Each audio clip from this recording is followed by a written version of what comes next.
is up, everybody? Welcome to the Gentleman's 2v2 Bizarre Tournament. I am Delthius. How's it going, guys? I am doing well. Good to see y'all. I think the last show I did was Jet Erickson's custom map tournament. That was a lot of fun. I actually realized I forgot to highlight that video, so it's not on my channel. So after the stream today, luckily I do have the recording on my computer, so I can just upload that, and it will be here.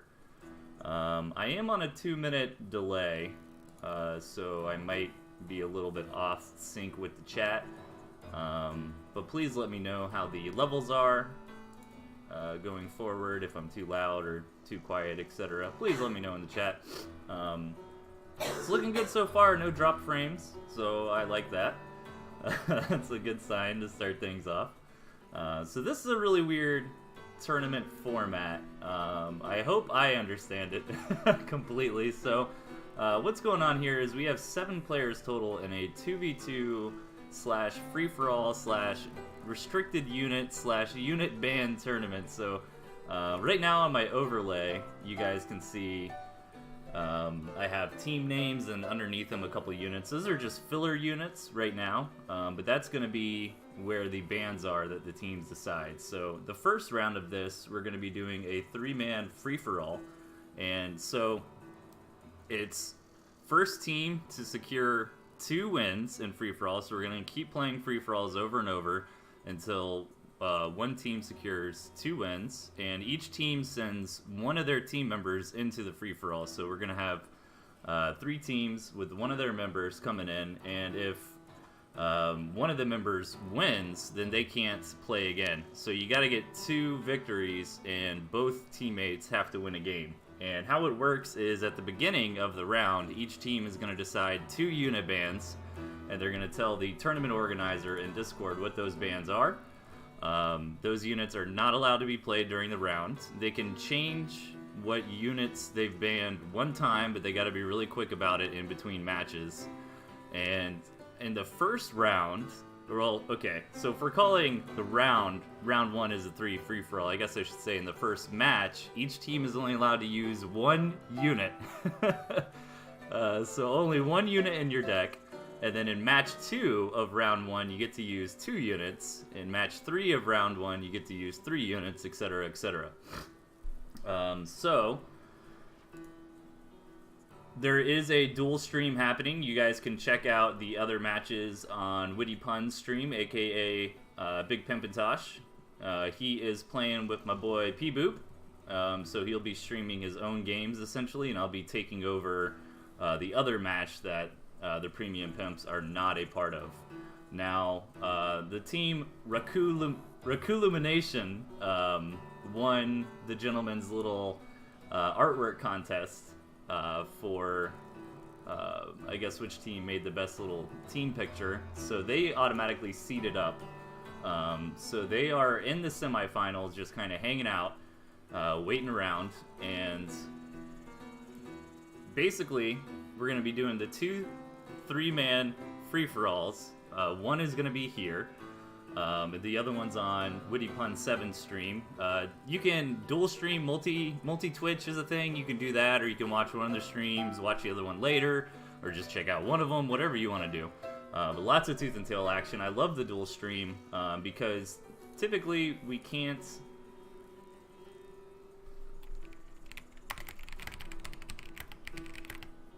Sorry about that.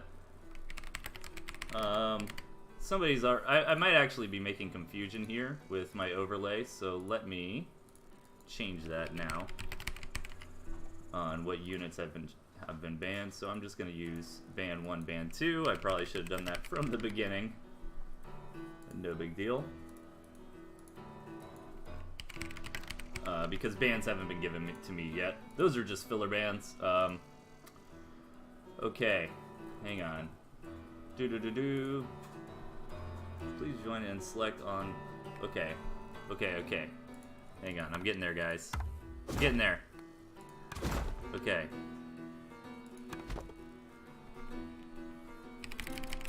I lost my train of thought.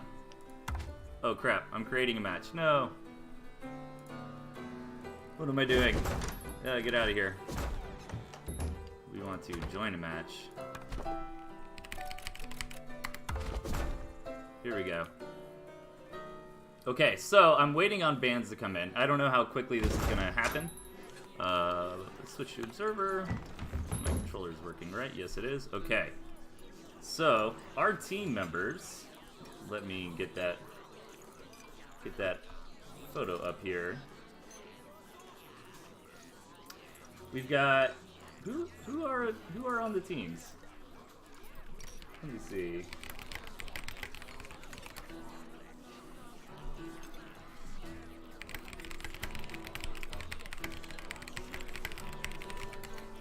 Okay, trying to figure out who's on the teams, because there is this little, like, team photo thing, but that doesn't specifically say who are on the teams.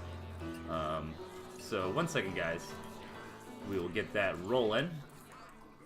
Okay. Okay. Bear with us, there's a lot of, like, organization going on in the background, because there's a lot going on here. Okay, so James and Chip are in. They must be on the teams. So we've got teams Gentle Pork, QM Sucks, and Kobe Gang coming up on the stream here. Let me actually see if Gentleman...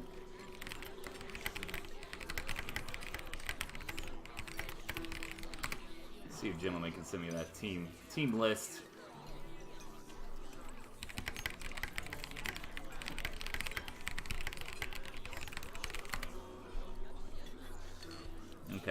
Okay. We're getting things together. Pancakes is behind the scenes right now, coordinating with the teams, figuring out what the bands are.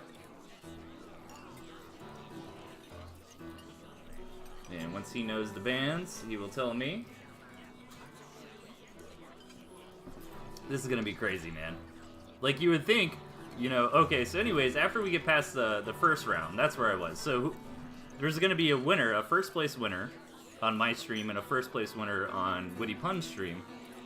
And those winners are going to immediately be seated in the semifinals. And then the 4 teams that came in second and third on both of the free-for-alls are going to duke it out in 2v2 best of 3s in a similar format where you get 2 bands. You start off with only 1 unit. Every progressive match within the round, you get to use another unit. And they are eventually going to duke it out, and the top team out of those 4 are going to be seeded into the semis, and then we're just going to have 2v2 best of 3 from there. A little bit confusing, but... Okay, so Gentle Pork is Arbuzz and Chip. So Arbuzz and Chip have decided to send out Chip first. QM Sucks is Kerpa and James, sending out James first. And the Kobe Gang is Jacoby and Logan. So we're waiting on one of them to hop in.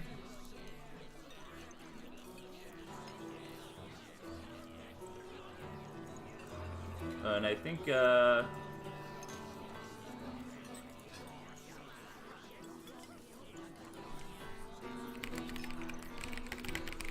sorry. Trying to help T.O. a little bit here. I think one of the teams isn't checked in yet. I think that's the Kerpa and James team, so we're waiting on them. So we might have to pull a mulligan here at the last minute if they have to drop or something, but we shall see. Kerpa just messaged me though, so I think he should be around. Jacoby isn't awake yet. No.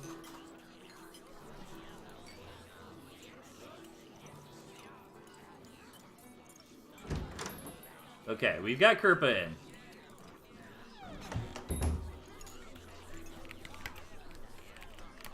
Oh, and then he left. Oh no, he's spectating.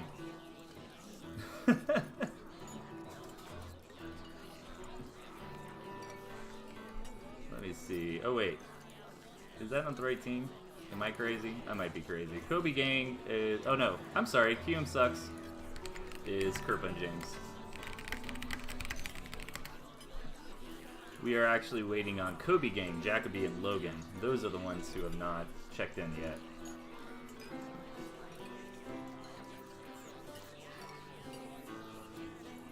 So bear with us, guys. We might, if they don't show up here shortly, we might be pulling a mulligan and dropping down to 6 teams, and Gentlemen will probably scramble and change the tournament format a little bit to make it happen.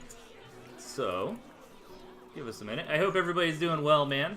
Welcome to the show. It's good to see everybody. I'm happy to be here, man. Send me some replays. I think it's been a little while since I've done a feast. I have been staying active doing like tournament stuff lately, but yeah, I'm thinking maybe next Friday night I might do a feast, a replay casting show. If you guys are new to the channel, basically you just send me some replays. Any level of play is fine, any game mode, and we'll hang out and talk about them and have a good time. So you can shoot those to ToothAndTailTV at gmail.com.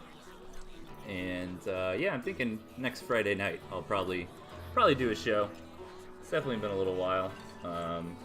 So bear with us a little bit, guys. Just a little bit of tournament organization stuff going on in the background. Yeah, Best Sakuya NA's Tooth and Tail League is underway. I just played against Jacoby last night. That was a lot of fun. Definitely check that out over there. And I think that's about it as far as competitive scene stuff goes at the moment. Okay, geez, hang on. I think we're changing things up. Okay, round 1B will be Gentle Pork versus QM Sucks. Okay.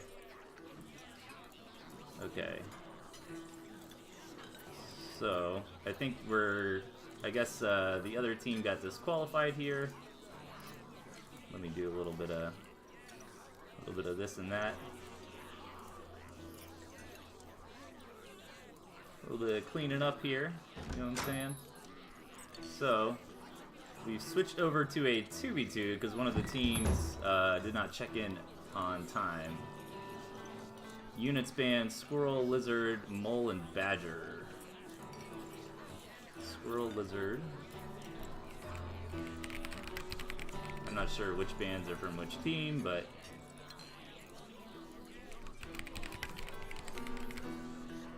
we're gonna go with this. Oh wait, whoops. Against team 2. Yes.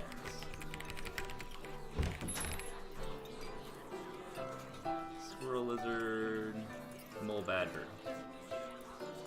Okay. Mole, Badger. Boom.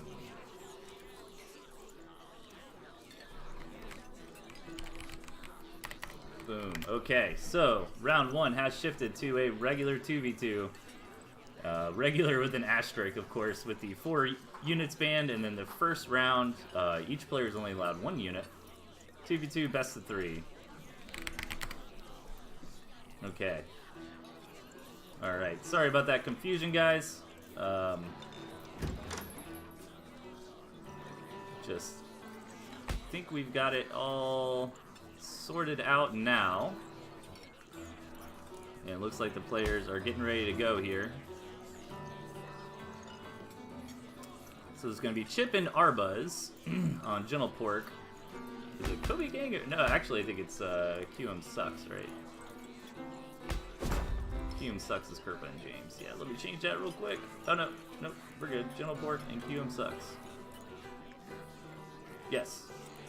Alright, we're all set. I think we're about to start. James is deciding what 1 unit he would like.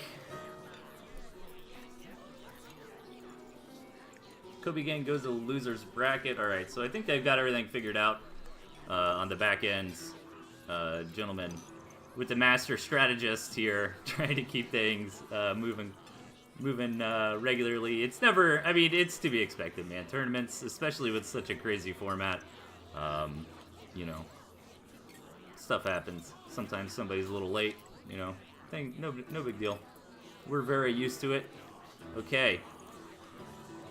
Alright, so, alright, here we go. Hopping into game 1 here. Representing, oh, are the teams not right? Okay, no, they are. Okay, sorry, guys. So, Gentle Pork at the top right, which is Chip and Arbuzz. And in the bottom left, we've got Kerpa and James as QM Sucks. Alright, pretty small map. Lots of gristmills here. It looks like, I don't know if it's a super small map, but it feels a little bit small for 2v2, but there's a lot of water in the way. I like this ledge right here a lot. That could be very defensive for the red and yellow team to kind of sit up there with the snakes. Bunch of tier 2 coming in. It makes sense, as the only tier 1s not banned are Toad and Pigeon. So I'd imagine every player, yeah, I was wondering if anyone's going to go for a tier 2 Warren before 8 farms. It looks like Chip decides to go for a 5 farm snake. Meanwhile, on the green and blue side, they are just macroing up for the moment. Would you do King of the Hill replays? I would, absolutely. Okay, so we've got the tier 2 Warren thrown down from Kerpa. Now, Arbuz with the Chameleon is going to kind of be interesting against the Falcons from the blue and green side, as, of course, Chameleons cannot hurt Falcons. However, snakes are quite good at dealing with Falcons, so we'll see how that goes. It's basically Snake Falcon versus Snake Chameleon here. I think macro is going to come into this a lot. Whichever team can be a little bit more greedy, can get out a couple more farms and make those, you know, that 1 or 2 extra tier 2 units. But here we go. Chip moving in with his candy cane snakes here. I've still got the winter skins on, so that's okay. It's still winter time, right? I mean, I guess a little bit here in Florida, but more so in other places. Snakes coming down, trying to harass this proxy gristmill that Arbuz has thrown down for a little bit of tanking, for a little bit of healing once that gets up, a little bit of vision.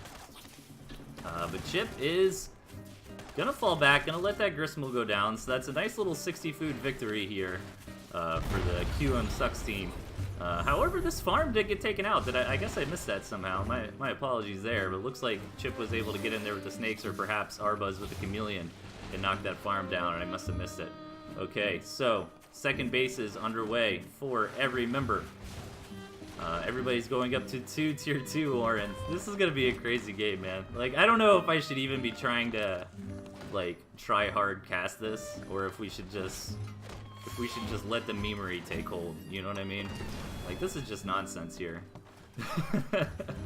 This is gonna get nuts, man. Chameleons are gonna scale super well, but so are the Falcons. I'm not so sure about snakes. You know, I personally, you know, I've watched and played hundreds, if not thousands, of Tooth and Tail games, and you know, you really don't see mass snake almost ever. You know, you never see more than like 4 snakes. So it's gonna be crazy watching these snake numbers go up to 10, 12, 14 eventually.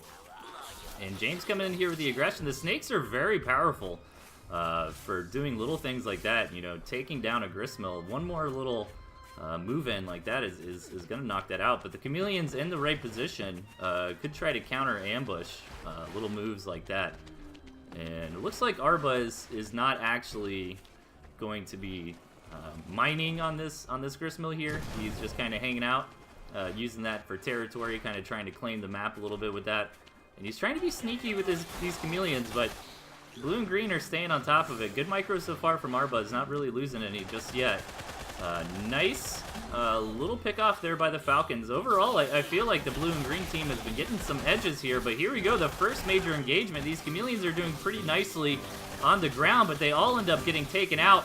Nice micro there from Chip, spreading out that poison damage among all the units of his enemies, but this lone Falcon in the back just shredding all of those snakes. Nicely done for our green and blue team. Macro looks pretty similar at this point, but overall, I kind of like blue and green's position better here.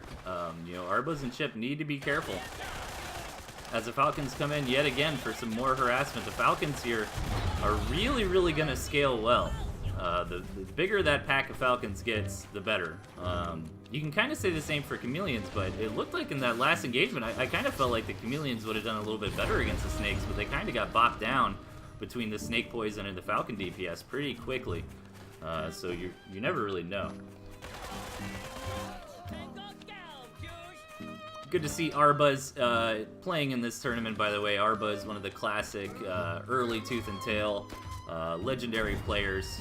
And looks like he's doing a little sneak attack over here down the side. Takes out the main base of James, but Kerpa, in the meantime, is trying to return the favor against Arbuz, but the snakes of Chip are catching all these Falcons, starting to do some damage. The Chameleons are still coming in here, just kind of sacrificing themselves, trying to get whatever else done they could. but not a whole lot, unfortunately. However, Arbuz does manage to keep his second base up. Kerpa's main did fall, or James's main did fall, rather, but, you know, they were kind of going to be mining out soon anyways. I mean, it definitely is still a big deal, but not as big of a deal as, like, the second base going down. And here we go, green and blue coming in here for a hard engage, and it looks like they're doing okay, but are the reinforcements enough? The battle kind of trades Tier 2 for Tier 2 for the most part, but the big victory there was knocking out that expansion from Arbuz. You know, Arbuz is now on this main base that is going to mine out very soon. However, Arbuz does have another gristmill ready to go. He's going to throw down some farms. Chip trying to keep the enemies at bay here on the front lines. Trying to do what he can, but so many Falcons in the air, man. Like, in a traditional game, I kind of favor snakes over falcons in, like, small numbers, but this is not a traditional game. And these falcons seem to be doing quite nicely. Once they can pack up like that, like, yeah, the poison, you know, will stack up on the falcons and kill them eventually, but the falcons have so much burst damage, they can kind of trade blows with the snakes as long as the numbers are big enough. Chip and Kerpa both in pretty good shape this game. They haven't really been harassed as much. Arbuz and James hurting a little bit, but they seem to be recovering. And the high ground here for green and blue is nice. There's been so much action, I haven't really been able to analyze this map. Overall, it doesn't seem super favored. Like, let's see, 5 gristmills on the one side, 5 gristmills on the other, if I counted that correctly. So, actually a relatively even map for the most part. But again, man, these Falcons in numbers here getting a lot of work done. They're all gonna die eventually to the snakes, though, so. And meanwhile, Arbuz is really using these chameleons the best that he can to come in here and do some backstab damage, but the snakes, man, are just really dealing with those chameleons quite nicely.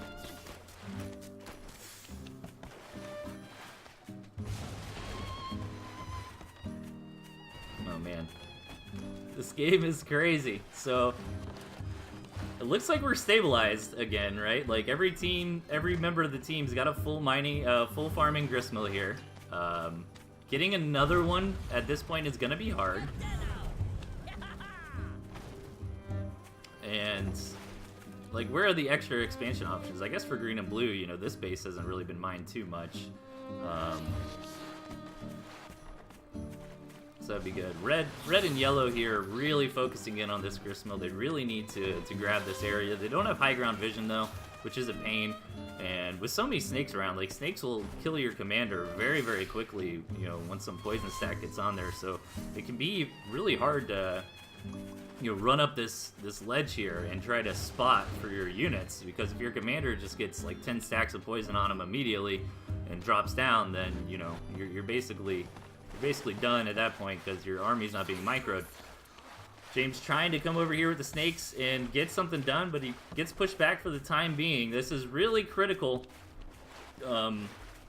Either team really can't continue to afford to lose these big batches of tier 2 units. These Falcons, again, coming in here, abusing the terrain. You know, the fact they're not slowed down by water, they can shoot over these ledges, but Chip and Arbuz are going to use this opportunity to try to hard engage onto James, but all these Falcons in the air, man, some nice target fire from Chip, getting those stacks of poison on all the Falcons, but it looks like in the end, Chip and Arbuz come out on top there, as Arbuz still has a couple chameleons left over to his name to get some damage done. As a lone Falcon is trying to stop him, but he's not going to be able to. Arbuz with the chameleons, dealing maybe a critical blow to James and Kerpa here, and even getting back home with most of those chameleons alive to boot.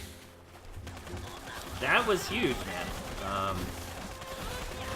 I think they really capitalized on when Kerpa tried to come in with his Falcons and was a bit out of position with James, and forced that 2v1 when the Falcons were kind of over here trying to knock out that gristmill. But, you know, James is not mining anymore, so it's effectively a 2v1 now. And Kerpa still has a pretty healthy economy. He's still got quite a few Falcons, but these snakes will eventually knock these out of the sky. The gristmill falls, but that gristmill is not super critical for red and yellow at the moment.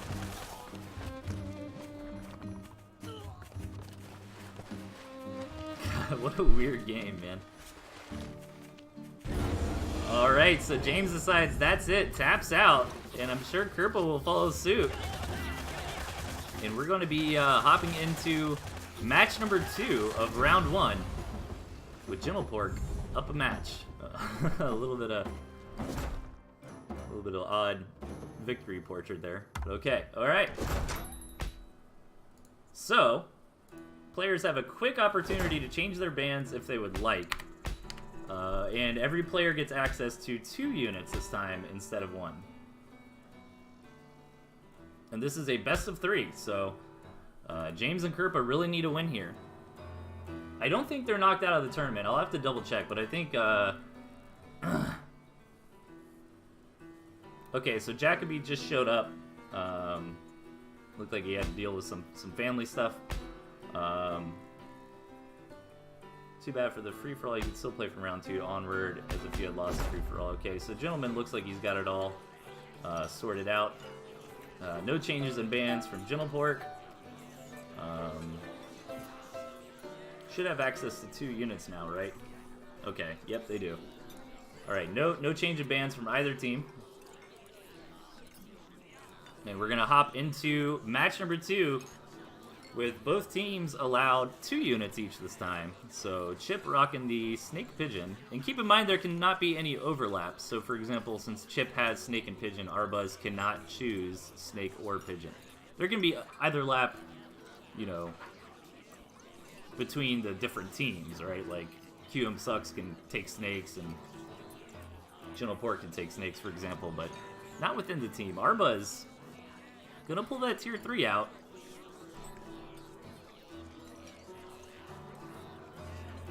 It looks like we're all set. Hopping into match number 2 of round 1. Spawning on the left. Up 1 game in the series so far. We've got the team Jimmlepork with Arbuz and Chip. And over to the right, they really need a victory here to stay alive in this best of 3. Representing team QM Sucks. It is Kerpa and James. Ironically running the quartermaster on a team named QM Sucks. I love it. Alright. So let's see if Chip decides to open up with that 5-farm Snake again. And you know what's funny is we actually, a long time ago, I think Mishi, maybe Chip, popularized it, but there was like a pre-8-farm Snake opening where you would try to get some pigeons on the Snake and just really abuse the poison micro. You know, try to pick off tier 1 units, keep the pressure on. It worked pretty well for a long time. Interesting strategy. So again, we see some pre-8 farm tier 2 going down from basically everybody. Arbuz looks like he wants to try to get up to the 8, but oh man, I was wondering if he was going to go for a pre-8 farm Fox, but no, I'm not going to be that lucky here. So yeah, pretty similar stuff coming out for both teams. Kerpa actually sold his tier 2 and decided to go straight for 8 farms. Going to give him a little bit of victory in the early game economy, but he needs to be careful as Chip and Arbuz are going to be coming out with the units much more quickly. James does have a Snake here to help buffer for his team. Chip has a Snake as well. And let's see when Chip decides to get aggressive. Chip sees that Kerpa went straight for 8 farms now, so I think that will probably trigger him to go ahead and move out. He wants to make sure he gets his last remaining farms queued up before he starts the harassment, though. Just good play, and we'll see where we go. Yeah, Chip rocking that Pigeon-Snake combo here.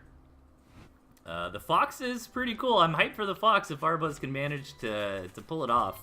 But Snakes and Chameleons, those can definitely be rough for the Fox. However, that Fox will benefit from the Pigeons from Chip, so that could definitely help. One additional Grismo. Looks like everybody is going for an expansion. Besides Kerpa just yet, but I imagine he'll be taking his Grismo here shortly. There it is. So every team just every player just wants to macro up a little bit at this point. Kind of get their act together and build some big death ball armies of lots of tier 2 units here. Man, I'm watching Arbuz. I'm overly hyped for this Fox.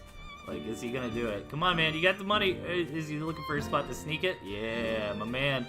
Here we go. Boom, beautiful. I love it. It's gonna be hard for the enemy team to get in there and scout. that Fox. This is a pretty important scout for James, and he's probably going to want to go check on this Gristmill anyways, but I imagine he's not going to think of any reason to go, you know, forward into where that Fox is. So far, the blue and green team do not see the Fox.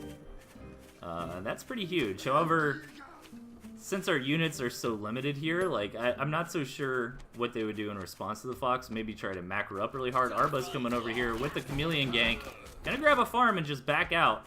Nicely done from Arbuz there. And James needs to be careful. I think the Chameleons win this engagement.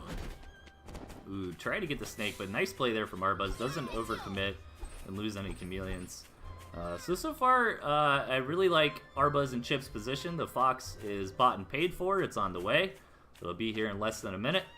You know, a little bit of value there from taking that farm. Not the end of the world for green and blue, but especially against top-level players like Arbuz and Chip, any kind of extra value they can get against you is massive. And Kerpa trying to return the favor over here. Gonna do very nicely with these Falcons, but he's a little bit greedy. I think he overstayed his welcome, but he's gonna get out of here, maybe lose a Falcon. Yeah, one, maybe even more, though, with these poisonous snakes on their tail.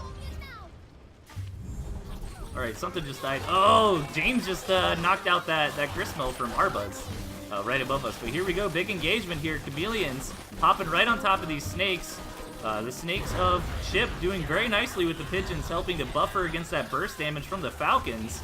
And Chip and Arbuz returning the favor here, doing some damage, knocking out a Gristmill from their opponents, and taking a favorable trade.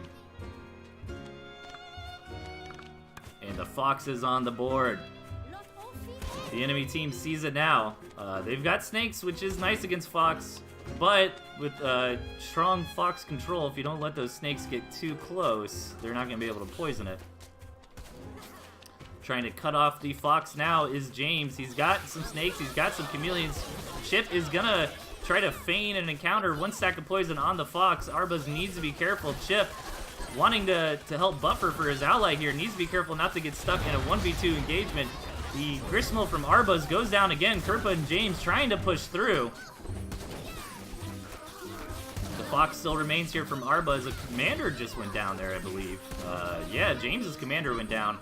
And that is huge. James loses the remainder of his tier 2 units. Kerpa is forced to back out without his buddy there. And Arbuz is going to continue this aggression with this Fox. Every little shot that Fox takes is massive. Getting a ton of damage in. A little bit of poison on the Fox, but there's lots of pigeons here to heal it, and the Fox gets targeted down, but it barely lives.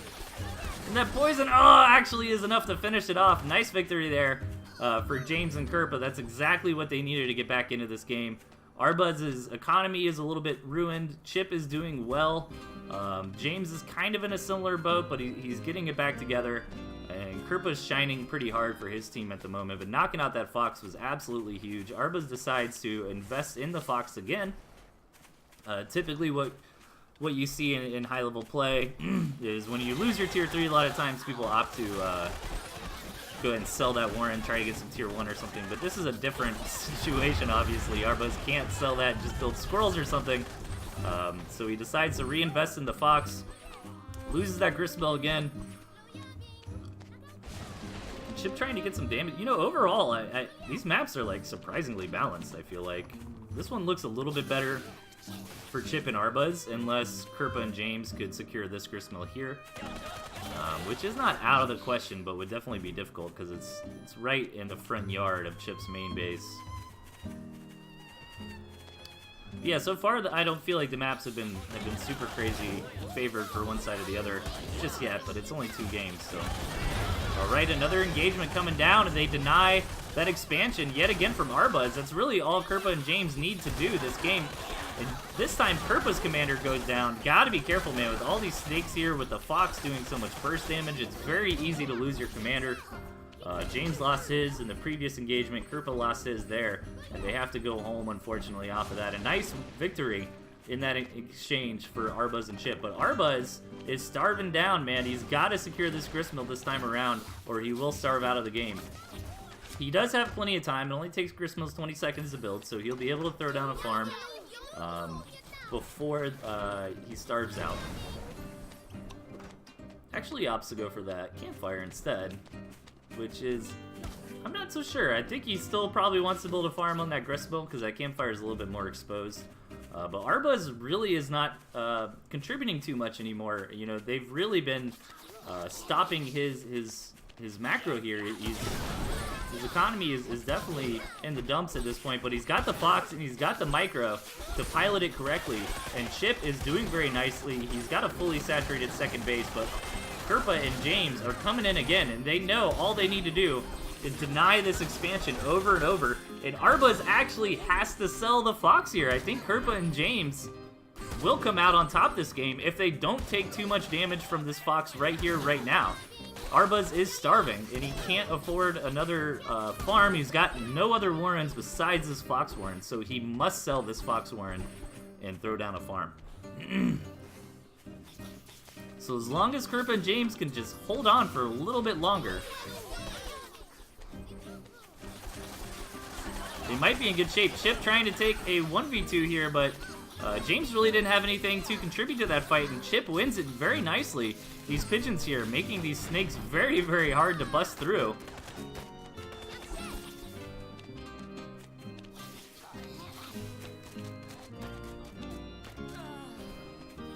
Alright, Chip from space coming in, trying to deal the killing blows to James. One gristmill is down. All he's got to do is knock out that other one, and James is out of the match. But it's basically a 1v2 at this point. Arbuz is trying to get another Fox up, but I don't know if he's got the income. You know, he's got 3 farms going. He will be able to start that Fox eventually. I guess it makes sense. Like, is he going to go for a Fox that's a little bit delayed, or is he going to go for, like, a couple chameleons against all this, all the snakes? And meanwhile, Kerpa with a nice attack over here, going to knock out the main base from Chip. But that main base from Chip really isn't all that important at this point. James is knocked out. I actually don't mind that move from Kerpa, though, because he couldn't engage directly with this army of Chip. You know, Chip has just been taking good engagements all game long. His second base economy was never really messed with. So Kerpa's doing what he can and trying to go for a base race. And that is going to be it. Gentle Pork takes round 1. Okay.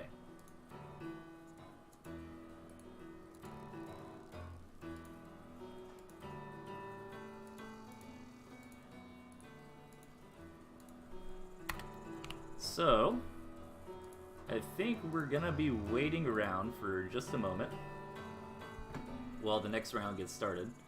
I am gonna go on a very, very quick, like 30-second break. I'll be back in just a minute.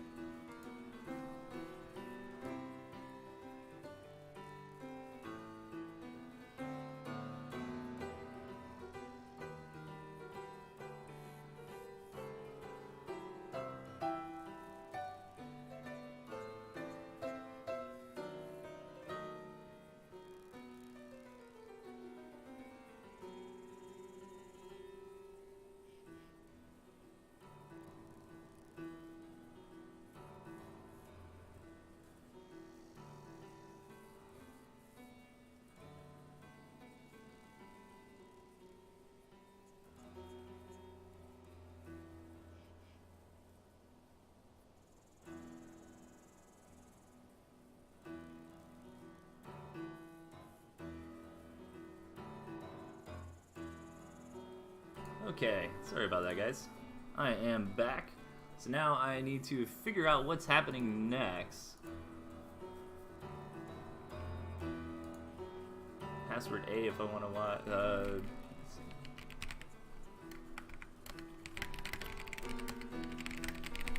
So I don't think QM Sucks was knocked out.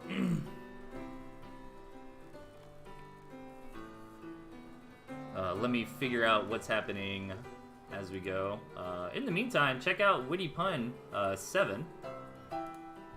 Is that a custom skin? Yeah, there's a lot of custom skins I'm using. It's actually a winter pack of custom skins. I believe it's up on ToothAndTailMods.com. But yeah, check out Witty Pun 7 stream, excuse me, as we're waiting for the next match to start. I'm actually going to load that up and see what's going on. We're waiting for the end of round 1A to play the losers brackets. Okay, so we're back. Oh, okay.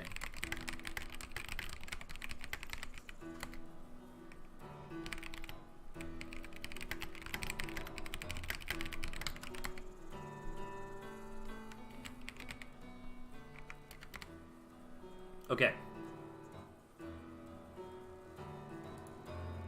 So we're waiting on the free-for-all on Witty Pun 7's channel, and that's in first-person view.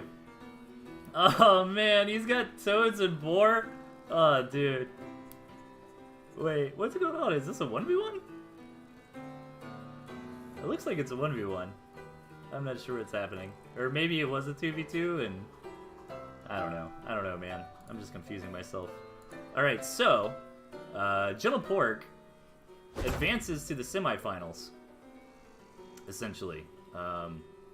So they're hanging out with Raku Illumination, waiting on the results from round 2 and round 3, which are going to be 2v2 best of 3s. So we're going to have Kobe Gang going up against somebody here from the free-for-all going on Witty Pun's channel. I don't know what's happening on Witty Pun's channel, or the 2v2 rather, but it looks super intense. I definitely want to watch this later. Oh, the toads are hitting the gristmill! Oh my god. Dude, he's got toad and boar, and he's just making so many toads and blowing up the buildings with them. It's pretty amazing. So yeah, bear with us, guys. That's finishing up. What's been going on with me, man? I've been doing good. I've been working a lot, of course. Playing music still, taking drum lessons and keyboard lessons. That's a lot of fun. I've been playing Magic the Gathering a good bit, Magic Arena. I've been playing There Are Billions lately. Not too much else other than that, man. Just kind of doing my thing. Picked up learning a little bit of extra code on the side. That's been fun. Doing some free courses from like Harvard or something, like courseedx.com. You can do like Python, HTML, C#, all kinds of stuff. Good to grind the axe, man. Keep those skills sharp. Dude. Okay. What is going on Witty Pun's stream is the question. It looks like they were doing a 1v1.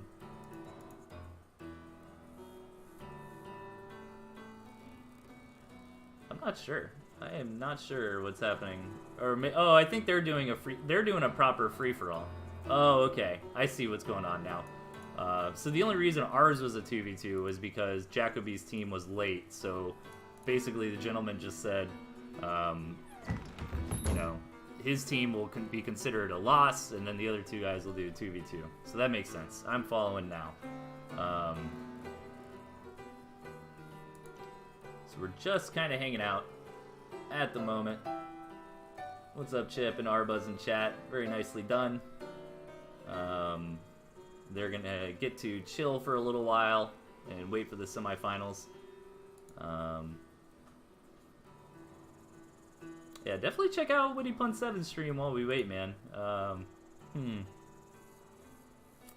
What can I do? Does anybody want to fight me?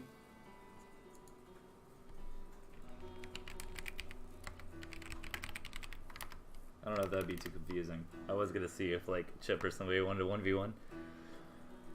I guess I will just continue to talk. So yeah, if you like those skins, let me see if those are up on ToothAndTailMods.com.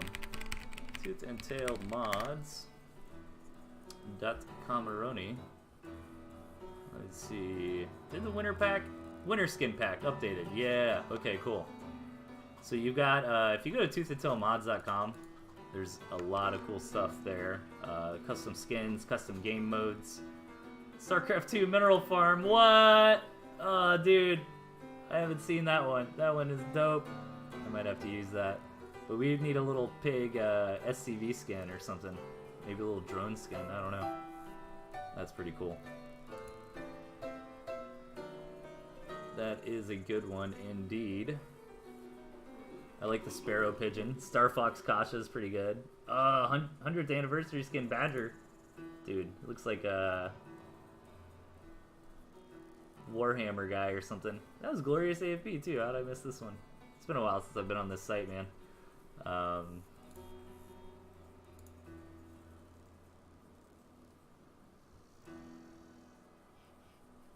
Okay. Let me see how Witty Pun 's stream's doing. Are they just doing 1v1 or something? I'm not sure. I am not sure. Okay.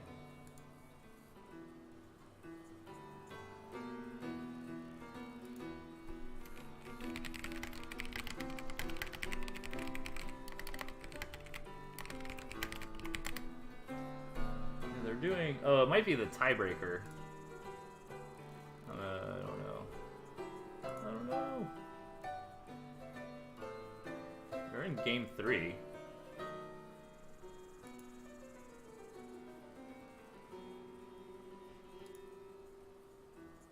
Alright, so we're waiting on round 1A to finish, which is on Woody Punch 7's stream. While I sit here and try to buy time. I kind of feel like playing some games, but at the same time, I don't want to like hold up the tournament because I'm in a match. You know what I'm saying? It's game 3. They agreed to 1v1 instead of 2v2 because Duchu had to go AFK. Obs isn't here. Okay. Alright, they're just kind of hammering it out. Yeah, this is rough, man. There's a lot of players in this tournament, and there's a lot of interaction with the tournament organizers that needs to be done because of bans and stuff. Okay, so yeah, it looks like somebody had to go AFK, and then like Jet won the first round or something, but couldn't play again. I guess I can go ahead and set this up. Boom. Kind of reset this.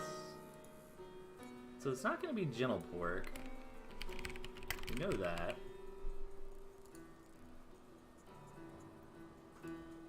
This? Let me remove that.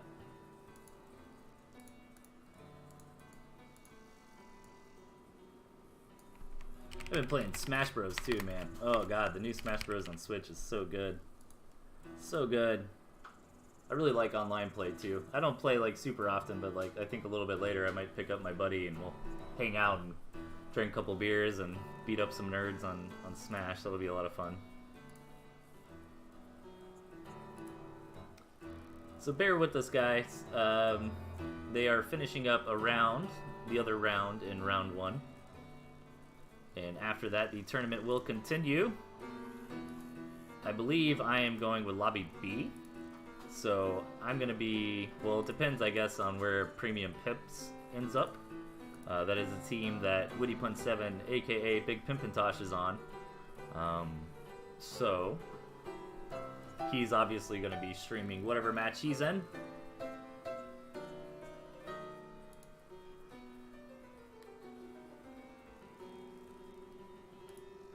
Yeah, they're almost done. Definitely check out Woody Punch 7. Let me see. Alright, so then loser round 1A2. Where does loser round 1B go?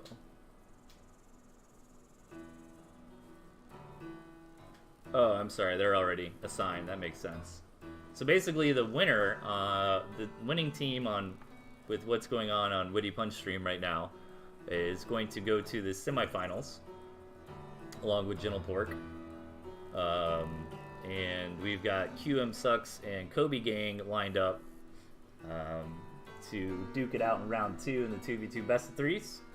And also the losers of round 1 on the other stream will be duking it out in the 2v2 best of 3s. Overall, what do I think of the current metagame? Let's talk about that. Well, squirrels are still pretty good, in my opinion. Moles seem a little too strong. I think that's not a a bold statement to make at the moment. I believe Illuminatus is cooking up a balance patch at the moment. Moles aren't like, it doesn't like break the game or anything, but they're a little bit too powerful at the moment. I feel like the structure crit, man, really is really kind of what puts them over the edge. Toads are not bad. Toads are actually kind of good to counterplay the moles, but we haven't seen a lot of lizards lately because people are running toads a lot. to fight against big squirrel mole armies. So obviously toads and lizards don't mix very well, and then plus the lizards just don't duke it out with moles very well either. So it's a pretty strong tier 1 meta, with a lot of players opting to go like squirrel, mole, toad, pigeon, or some combination of those units. On the tier 2 slot, I feel like chameleons and ferrets are probably a little bit weak in the current patch. Falcons and skunks doing quite nicely, and snakes are still fine. I feel like tier 3, it's a little bit rough for fox with the mines out there nowadays, because mines are also very strong in the current meta. But the fox, it's still doable, you know? It's just a bit hard. Also, with moles, like with such heavy tier 1 being strong, that's kind of not good for the fox, as a good way to deal with a fox is just overwhelm it with so much tier 1. But I think a nicely timed fox on a strong economy can still do okay. Badger is pretty good at the moment. Not really a whole lot to say there. I mean, Badger's kind of been consistent for a while. I feel like Boar is a little bit underutilized. I think Boar is a very strong tier 3 pick, since we have so much tier 1 in the meta. The Boar does quite nicely against that, and the owls are okay as well. I mean, there's kind of that, not necessarily rock, paper, scissors, but kind of Trinity-esque relationship between the badger, fox, and owl that's kind of still in play. You know, owl's typically good against the fox, fox typically good against the badger, and the badger against the owl. So overall, I think really strong decks nowadays consist of stuff like squirrel, mole, toad, maybe skunk, falcon, maybe pigeon or mine or a tier 3, you know, something like that seems really powerful at the moment. But of course, we're not seeing anything like that in the tournament today, since it's a very interesting format, man. Only allowing the players to use one unit. You know, one thing that I've always really liked about the competitive tooth and tail scene is it's very, very rare that you have like a standard bland, like, bracket 1v1 best of 3 into a best of 5 finals, best of 7 finals, or something like that. I think it's important, don't get me wrong. I think tournaments like that need to exist, because that's kind of standard play, you know, where you can try hard and do that sort of thing. And we see that with Tooth and Tail League. That's one thing I really like about Tooth and Tail League, is that it's like consistently that, you know, standard try hard regular tournament format, you know what I mean? But we've seen, you know, for over a year now, you know, just crazy tournament ideas coming out of guys. We did the Jet Erickson's custom map tournament. Was that last week or the week before? It was pretty recent, maybe a couple weeks ago, where players made custom maps. We voted on the best ones and they used them. I did not highlight that broadcast in time, so it's not on my channel currently, but after the tournament today, I will get that recording uploaded, so it'll be here for you guys to watch. There's been a lot of really cool formats. Jet Erickson did a free-for-all tournament at one point. We had like a coach and apprentice tournament where a strong player kind of paired up with a newbie or a low-ranked player, and did a mix of like 1v1s and 2v2s.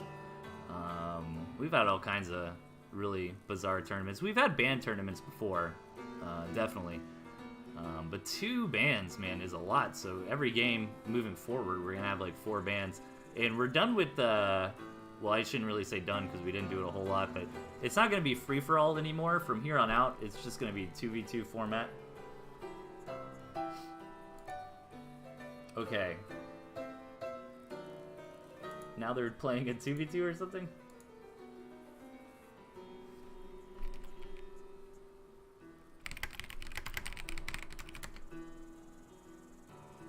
Okay, trying to coordinate with the gentleman a little bit. Yeah, definitely while we wait, I know we've been slowed down quite a bit here, but check out Woody Pun 7's channel. No, game 4 started now. Okay.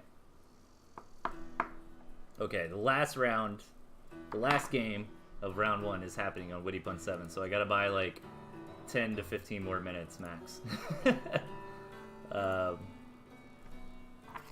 So yeah, what was I saying? Oh yeah, I was talking about old school tournaments, man. We've had quite a bit of formats. I like the custom map stuff. The campaign, we did like a campaign tournament at one point with Gavany and I think Jet as well. That was really cool, where there was like custom maps and lore attached to it. That was a lot of fun. Just overall, a lot of crazy different types of tournaments, man. Let me see if I can find a match while we wait. Wonder if anyone's in ranked at the moment. Well, looks like there's some people there.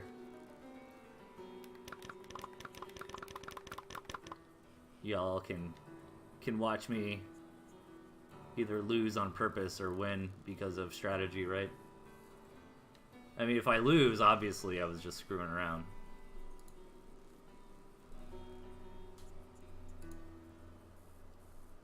Alright, and I might actually tap out of this game if that finishes. I am not going to slow down the tournament for my ladder points.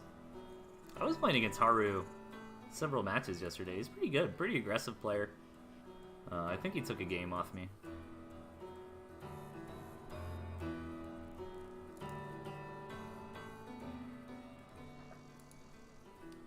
Okay, so we've got a proper 2v2, looks like going on the other channel. Let me see what our teams are. Yeah, Premium Pimps is, of course, Premium Bow and Big Pimpintosh, and they are fighting against Jet and Obs, or no, I'm sorry, Splitters. Looks like Doohoo and Yaris. Iris. I think it's Iris. I'm pretty sure it's Iris. All these European names, man. I'm just a southern Florida boy. I don't know how to talk right. Okay, what's going on in this game? Still rocking the Toads. I love it. Dude. Alright, guys, you can have like 2 units, Toads, man. Toads Magoads. Witty Pun's got the Discord notifications on his stream, so you can just see Gent like, oh, their map jet's terrible, they're gonna get rushed to death on the stream. That's funny. Sorry for the delay, guys. I think we should be getting kicked back going here in a minute. This is the last game in round 1 happening on the other stream at the moment. We're just waiting for that to wrap up so we can hop into round 2. So I'm going to be in lobby A, looks like. I'll just make sure with gentlemen before anything happens.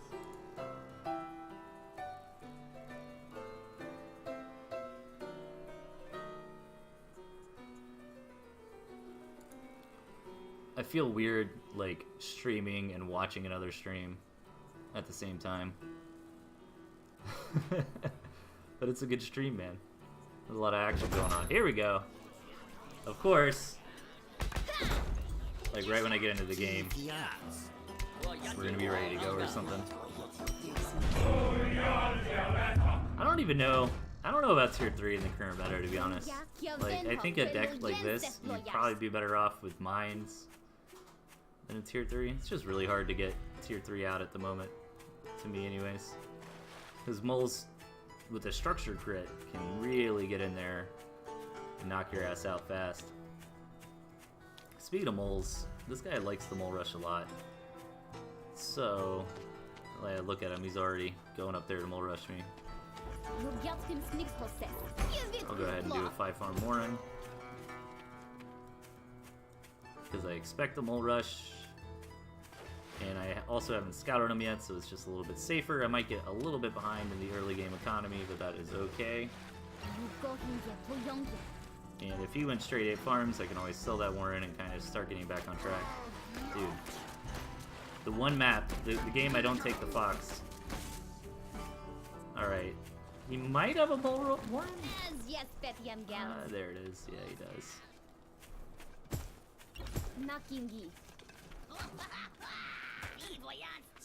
Get out of here.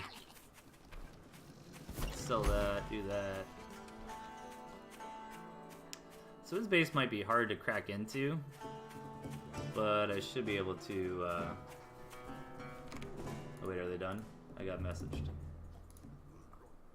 Lobby A. Whoa, whoa, whoa. Okay, okay, yeah.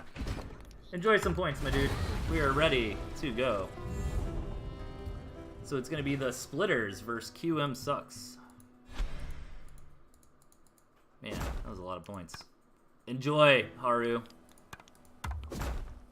I should have hopped into that game a lot earlier. I had so much time to kill.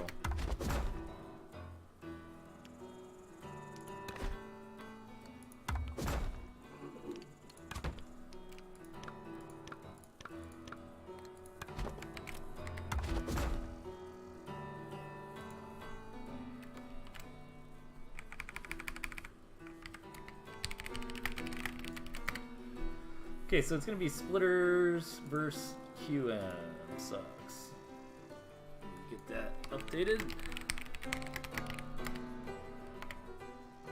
Boom. Boom.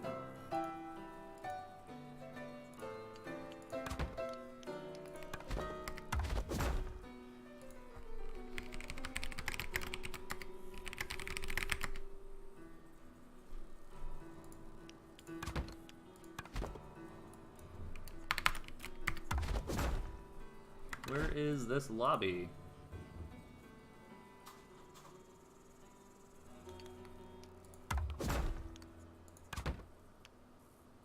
Ugh.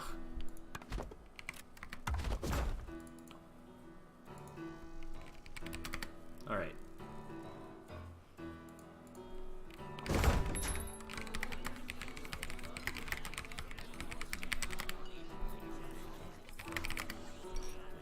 Okay. Okay, so we are now in Lobby A. QM Sucks versus the Splitters. And it looks like Premium Pimps won the other round. It's nicely done. Okay. Now we're waiting on bans for the teams. And again, so it's a 2v2 best of 3. Both teams are going to ban 2 units, and in the first match, each team only gets 1 unit. Second match, they get 2 units. Third match, they get 3. So we are waiting on the bans to come in here.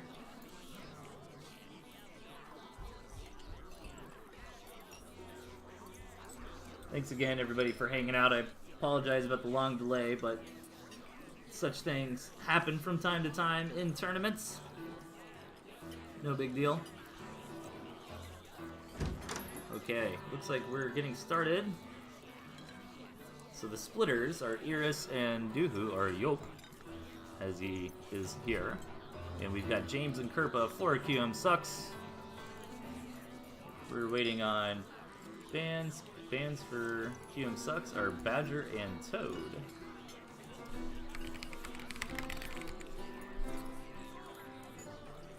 And let's see what the other bans are.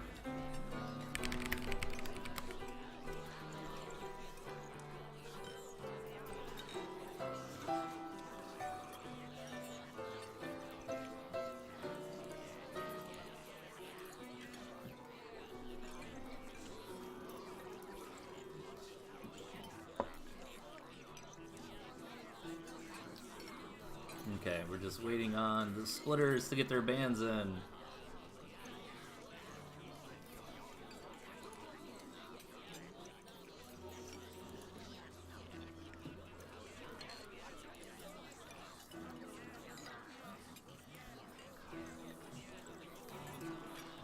Looks like Jet and Obs had to tap out of the tournament. I think Obscution was not here, seems like.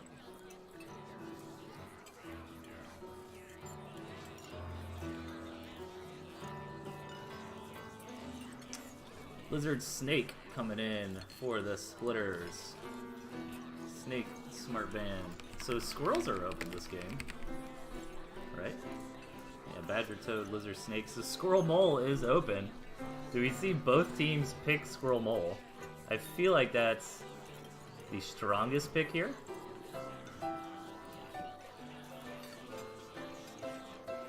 Let's see what they decide to go with. Squirrel coming down from Kerpa.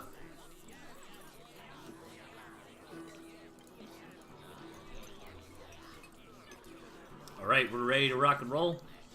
And this time around, I believe since the Jet Obs team, I guess, had to forfeit, we should be going right into round 3 after this. So, there shouldn't be any other hiccups for the rest of the tournament. It should be very smooth from here, just back-to-back, hopping into the next games. So it's very good. Very good. Squirrel Mole, so far, for QM Sucks. Iris and Doohoo rocking Squirrel Skunk, it looked like. Alright, guys, we are here. We're into the next match. In the bottom, representing the Splitters, we've got Doohoo and Yope, aka Iris, as you'll hear me call him. And in the top right, representing QM Sucks, we've got James and Kerpa. So, Squirrel Mole coming down from James Kerpa. Seems like the strongest pick, in my opinion, in this scenario. But Skunk Squirrel is not a bad idea either. I mean, you know squirrels on the board, so you can pretty safely assume your opponents went for the squirrel, right? So the Skunk is going to do nicely against that. I think the Skunk does okay against moles as well. Not as effective as against squirrels, but it's fine. So let's see if anybody goes for any pre-8 farm warrants, or if we're going to go up to 8 farms and take it from there. So far, nothing. So it looks like James has gone up to 8 farm. 8 farms for Iris. And Kerpa is also 8 farms. And Doohoo, probably going to grab that 8th farm. No, he is going to go for 7 farms Skunk, it looks like. Yeah. Alright, fair enough. Okay, so wanting to get that Skunk out a little bit faster. I don't mind it. And let's see where the game goes from here. Again, I'm curious, you know, if you got Squirrel Mole, like, do you bother to expand? Like, this is a very macro-oriented map, I believe, right? Like, you got 6 Gristmills over here, and you've got 6 Gristmills over here. I kind of like the Splitters side of the map a little bit more because of this high ground right here. You know, imagine a couple skunks up here firing down. You can easily harass that gristmill there. It's a nice defensive position to keep your opponents from moving in on you.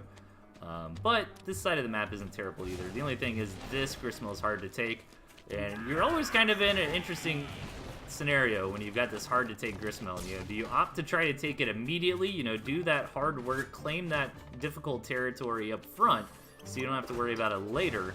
Or kind of take a safer base and try to take that more difficult base later on. I like trying to muscle for position so quickly, but again, this choke point right here, man, I'm so hyped for this Skunk. This is actually going to be a really cool engagement. This is exactly what I was worried about here for James and Kerpa, but they're going to push forward with a lot of moles trying to get up on this Skunk. The Skunk is out of position, but Kerpa does not jump on it just yet. The Skunk goes down now. These moles are cleaning up these squirrels over to the side, but more and more skunks are on the way. Another skunk falls, and Kerpa has quite a few units left. And just the raw power of Squirrel Mole, very, very strong. Nicely done. Pushes their opponents back for the time being.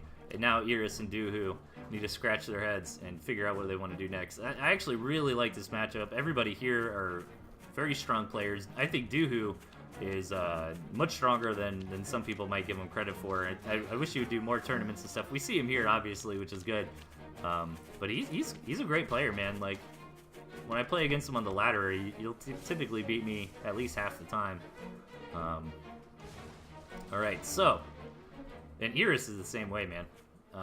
And of course, James and Kerpa. All these guys have been around forever, too. These are some OG names. I remember one of the first tournaments I was a part of, I think it was Clash of Comrades tournament, and they were really cool to me and my partner caster when we were getting started and let us join the fun and stuff. It was a 2v2 tournament with Doohoo and Dutch Defender, if I remember correctly. But alright, so James trying to come over to the side, and this is where moles can be a little bit tricky, you know, when squirrels are able to kind of shoot them as they're retreating or kite a little bit and, you know, get some free shots in as they're trying to close a gap.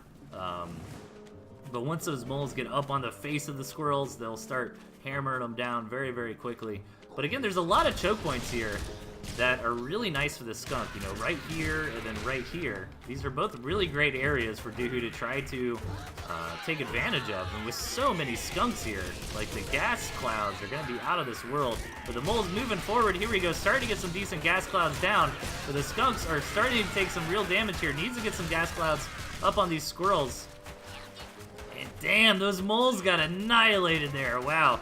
The combination of the DPS from Iris' squirrels and the skunk gas from Doohoo made short work of those moles there, but it looks like they might have gotten a little bit too greedy there, stepping forward a bit too far. Red and blue pushing it back for the time being, but nice control so far with these skunks. He's keeping most of them alive, and that is so much gas out on the field.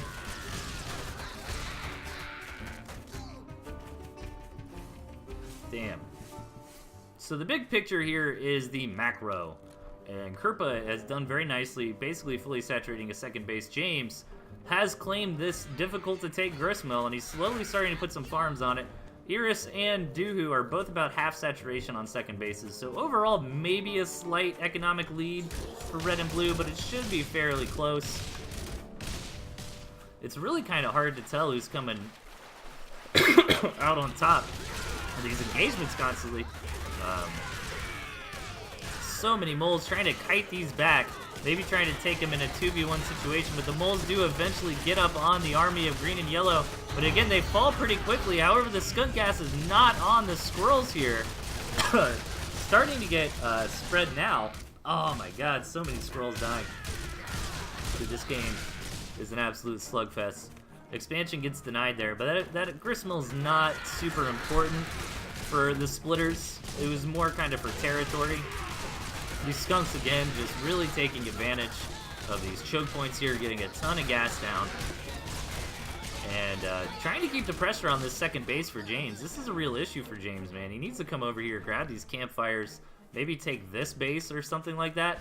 Like, it's going to be very, very hard for him to actually saturate that second base. And again, with the mole run around attack, Iris is wise to it, but can his units get over there in time? Meanwhile, Kerpa's gonna try to cut them off as they go in, but so many skunk gas going down, and the moles might all die here, but they knock out that fully saturated second base for Iris. Iris is now on starvation. He's gonna have to sell a couple squirrel warrens and try to rebuild. He's gonna try to rebuild on that gristmill right there. Nicely done by James. However, now it's kind of a 1v2 as James sacrificed all his moles to get in there and take out that second base of Iris. The skunks moving in, the squirrels moving in, the second base of James getting denied. Doohoo and Kerpa are the only ones with an economy anymore. So much skunk gas, though. 12 skunks worth of gas, indeed. And James and Kerpa tap out to the squirrel skunk onslaught of the splitters.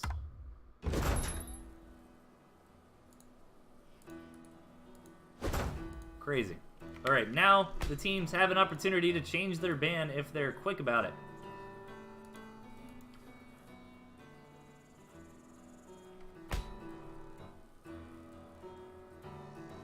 That's a pretty crazy game. This time around, they'll get 2 units each.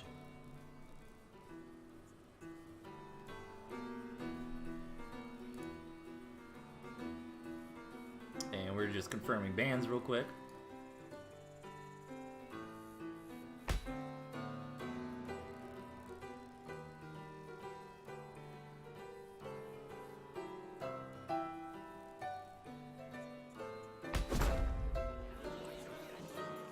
Okay, here we go. Doesn't look like bans were changed. Okay, no change on the bans. Teams get 2 units this time. Let's see what they decide for. Ooh, Badger is banned, Mr. Doohoo.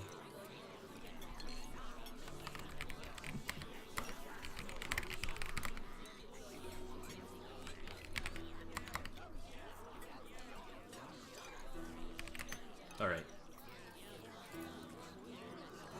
Okay, so no lizard, snake, badger, or toad.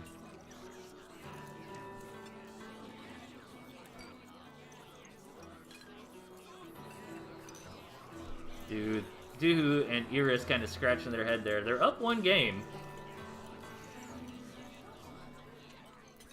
Kerpa going Squirrel Mole with James Skunk Falcon, so they kind of have that entire, you know, kind of Squirrel Mole Skunk Falcon is a very nice core in the current meta.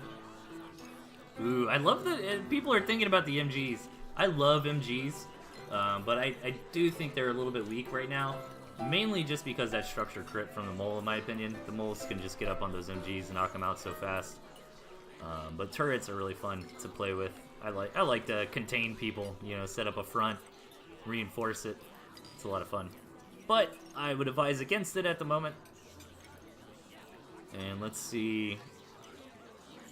Scroll Ska. Alright, everything's looking good so far.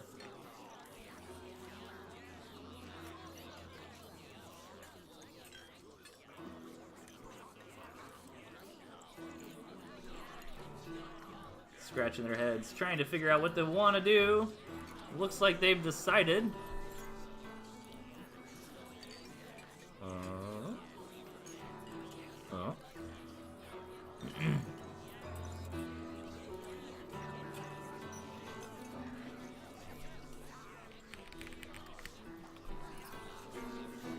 Okay. There we go. Match 2 of round 2. Up in the top, really needing a victory here to stay in the tournament. It is QM Sucks.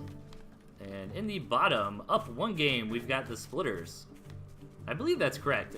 If whoever loses here is out, right? Pretty sure. Pretty sure. Let me double check as the early game is happening. Yep, they're done. They're Dunyan rings if they lose here. Alright, Mole coming out from Doohoo, but immediately spotted by Kerpa, so he sells it. No big deal. Let's see if anybody else wants to go for anything pre-8 farm. So, Kerpa and James really got to get a victory here. Let me see. We've got Squirrel, Kerpa and James over here. So Squirrel, Mole, Skunk, Falcon for Squirrel, Mole, Skunk, Falcon. So actually mirror matchup, just slightly different on who's piloting what. We do see a lot of pre-8 farm coming down here. Now it gets scouted, so the Splitters know what's going on.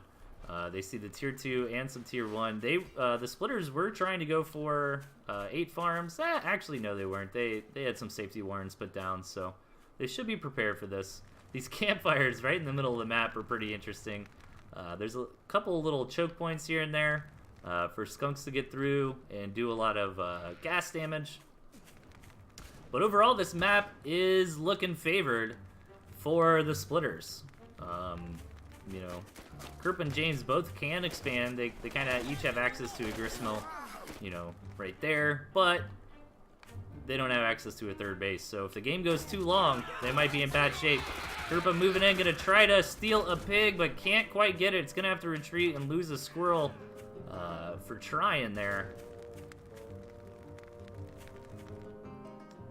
Squirrel Mold defense from the Splitters is being put together. Falcons coming down. We've got a lot of tier 2 coming down from Kerpa and James. So overall, this map isn't like impossible for Kerpa and James. They really just don't want the game to go super, super long. Like they could do like a 2-base game, but they really can't do a 3-base game. Doohoo just coming out here, getting rid of these pesky campfires with his moles. Ooh, trying not to lose a mole, but he lost one there regardless, so I think he actually got wind of these Falcons coming out. These moles are not going to do too well against the Falcons. Can't quite throw that hammer up there far enough to deal with those. But here we go. Joke and Doohoo are coming in together for the big engagement. Defender's advantage here for Kerpas and James. The Falcons actually get target fire down very quickly. But the team QM Sucks holds for now. Losing those Falcons did hurt, but you know, they didn't lose any Warrens, they didn't lose any farms, so they should be okay. And they're mounting a counterattack here, getting some damage done perhaps. A Warren going down. Needs to be careful about this Falcon here in the back. They're going to push back for the time being, not losing any of their critical units just yet.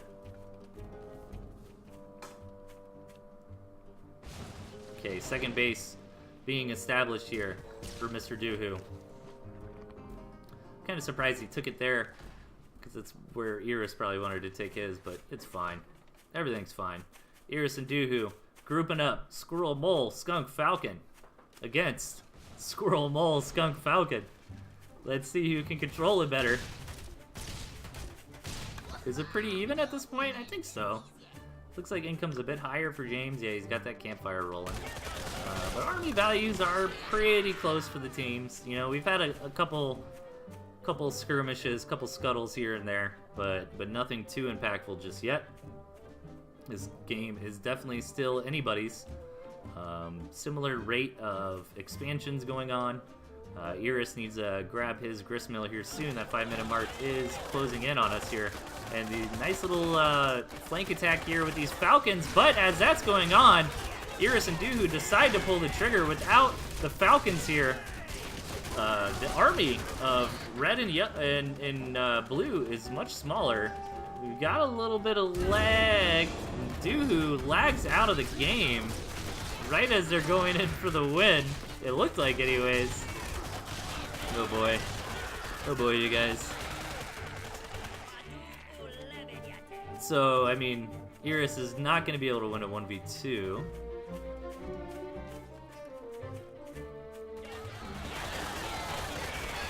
I mean, I guess he's going to play it out. He should just tap out, I think, right? Yeah, and then let's see what we want to do about that. Alright, so we had a little bit of lag, unfortunately. Let us decide what the tournament organizers want to do.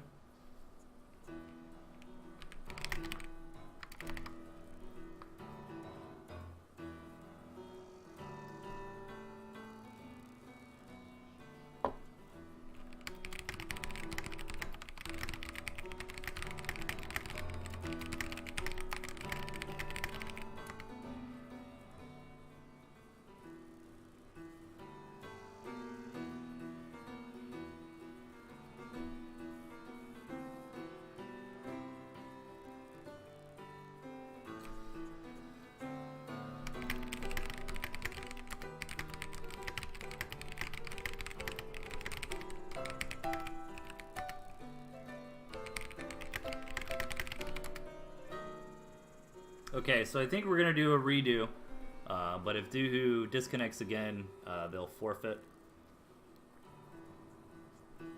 So bear with us, guys. I guess Doohoo is getting back on. His game crashed or computer crashed or something. Something always happens. I guess I will take this second to grab a quick drink while we wait. I'll be right back.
Alright guys, I am back.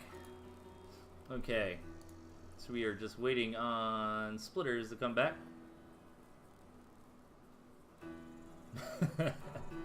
Here's in the chat. And then last time Doohoo lagged out in 2v2 was also against James.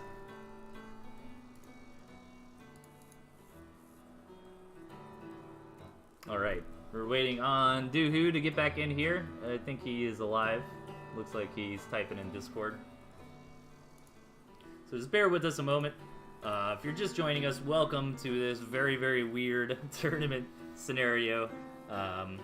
We had a lot of downtime in between round 1 and round 2, waiting on round 1 to finish on the alternative stream. But we should be pretty quick from here on out. I think we're going to be able to jump right into game, match after match. So unfortunately, we ran into a little bit of a hiccup here with Doohoo disconnecting, but he's getting his computer back put together, ready to go. And we're going to hop into match number 2 of round 2 here shortly. We've decided to do a redo on that game. However, if Doohoo lags out again, he will not get another redo. And that will just be a victory for the other team, no doubt.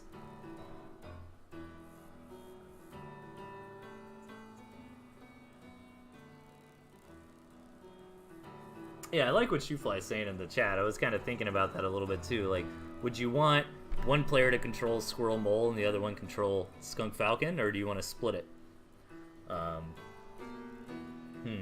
I would maybe say controlling, like, have one player control Squirrel Mole, have one player control Skunk Falcon might be best. I'm not sure.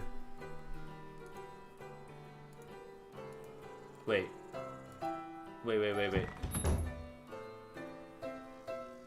Okay. Never mind. Okay, so QM actually taps out. QM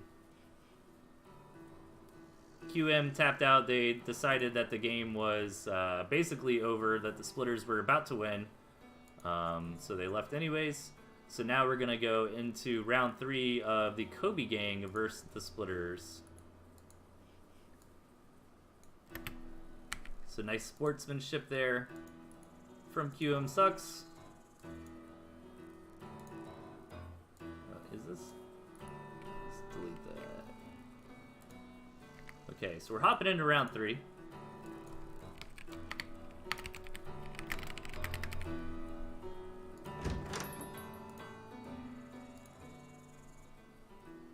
Which is going to be Kobe Gang, which is Jacoby and Logan, versus the Splitters, which is Iris, aka Yope, and Doohoo.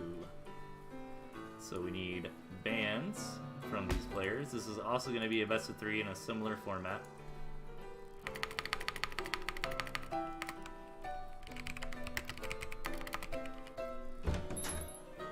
So waiting on those bans to come in. I'm sure right when I put the band 1, band 2, they're going to know what the bands are. James hacking too good. Alright. Okay, guys. We're back on track here. Hopping into round 3. The Splitters versus Kobe Gang. Let us see what happens. Need some bands. Give me them bands, man.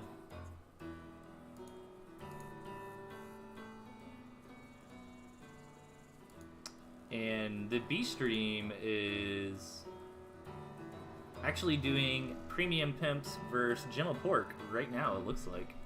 So check out Witty Pun 7 if you are bored waiting on me to get in here. That is a first-person mode, as Big Pimpintosh, aka Witty Pun 7, is on a team with Premium Bow. So that's pretty cool. Meanwhile, over here, we've got the proper caster host nerdery going on. But I love the B stream. Okay, Skunk Lizard for Kobe. Skunk Lizard. Skunk's a good band. I think Skunk is a strong band here.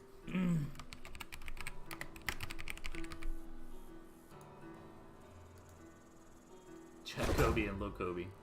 I like it. And band units. Toads. Oh, and then Toad Lizard for Splitters. Okay. Oh, I gotta hurry. They're starting.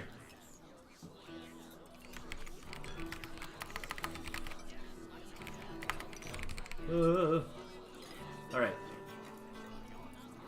One's singular, one's plural. Ah, my OCD. There we go. Alright, just in time. I hope. Alright, guys.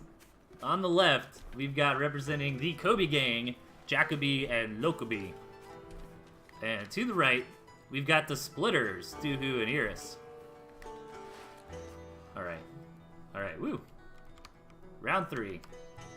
So I think the semifinals are going on the other stream right now. And then the winner of this is going to advance to the semifinals to face off against Raku Illumination, which got seeded to the semifinals for having the best portrait/team name. Alright, so we've got Squirrel Mole versus Squirrel Mole here. Neither team banning Squirrel Mole, so if Squirrel Mole is open, that is the most logical choice to make in this kind of format.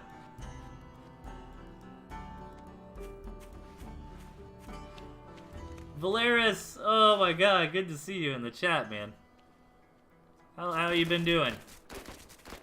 Valeris, old school Tooth and Tail player. Used to be a very high level player when he was trying hard. Haven't seen him in a while, but good to see him, man. Always fun to see old faces around. Alright, so a little bit of moles in the early game, it looked like. I was a little bit distracted there.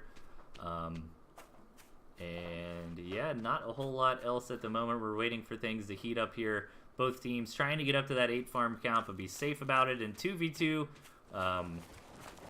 getting up to 8 farms is a little bit more difficult than in 1v1, because if you're, you know, in 1v1 you can kind of like try to go 8 farms, but scout and make sure your opponent's not being aggressive. Where in 2v2, like if they both 5 farm W, you're scouting. If you win 8 farms, you're not gonna have a good time. So we don't see straight up 8 farm as often in 2v2. You typically see a safety warren, or a couple safety warrens coming down earlier on. But it looks like Iris and Doohoo have amassed up some units. They're ready to rock and roll here, with a nice start that they had earlier on. And let's see it hopping into the front lines here. Gonna attack right into the defender's advantage of their opponent's team. One warren goes down, but red and green hold. The warren is nice, but it also depends on the trade there. They're going to fall back and go ahead and expand immediately. Jacoby also expanding as well. Logan, I've heard the name before. I'm not super familiar with him, going by Lokaby here. But, I mean, Jacoby's very strong. Iris, Doohoo, all very strong. And Lokaby seems to be playing just fine as well. So, some pretty top level players in this game. Of course, it's a silly, odd, bizarre tournament. So not super competitive try-hard stuff, but it still is a little bit, right? Like, you're trying to be competitive and try-hard within the weird rules and bounds that we have going on here. Alright, we've got Squirrel Mole versus Squirrel Mole coming down again. Iris and Doohoo clashing into their opponents who have the defender's advantage here. And they are going to push back, and I think they won that trade very nicely. You know, they want to move back. I think they can move out, but they want to wait a second. Yeah. Well, it looks kind of even, I guess. But they don't want to, you know, it's really tempting sometimes, like right when you win a trade to counterattack, but sometimes that's not the best move. You want to wait, you know, compound your victory by doing things like taking more farms. You know, this second base economy from Jacoby is really getting out of control here. Lokaby with a bit of a late second base compared to everybody else in the game, but Doohoo and Iris haven't gone like super crazy on their second base saturation just yet. So shouldn't be the biggest deal in the world. I think red and green are still in a nice spot economically. No lag, which is very good.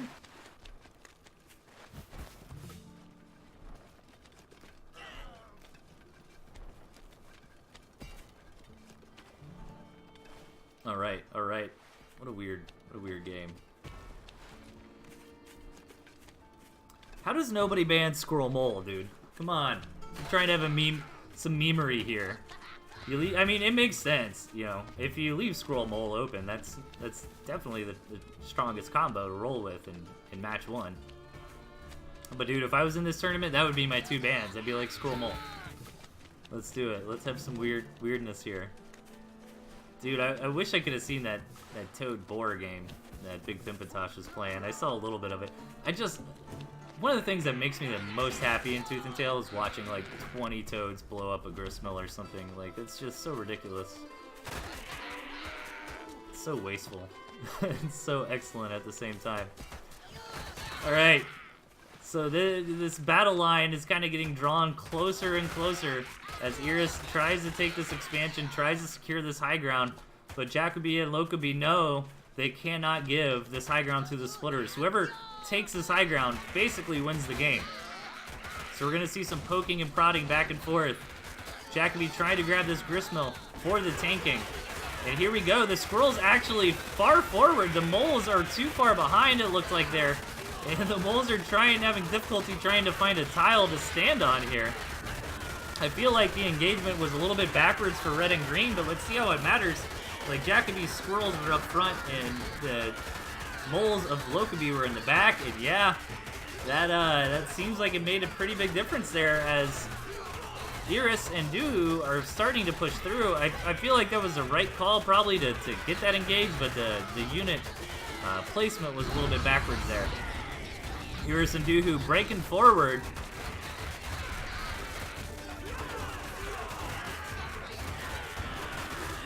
And this might be too much. Let's see if Defender's Advantage can kick in for red and green, but real damage is already happening. Warrens are going down, farms are going down. And the onslaught from Iris and Duhu does not seem to be stopping anytime soon. It looks like, right as I say that, of course, they've about run out of steam, need to go home and regroup, but they got a ton of damage done there. I think they killed at least 4 Warrens. They got a couple farms as well. And not to mention, just came out on top in the trade as well. Look at this army graph, man. What a crazy game.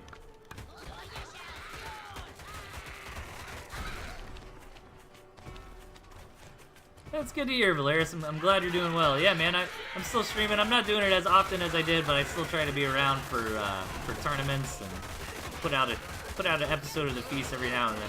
But here we go, man. Iris and Duhu rocking in yet again, really pressuring the second base for Lokaby. And I think this wave 2, after the back was broken, is just going to be too much. The mole's getting in here, the gristmill falling. And I think it's about time for Kobe Gang to tap out and hop into match number 2, where we're going to get 2 units per team, or per member, I guess. 4 units per team.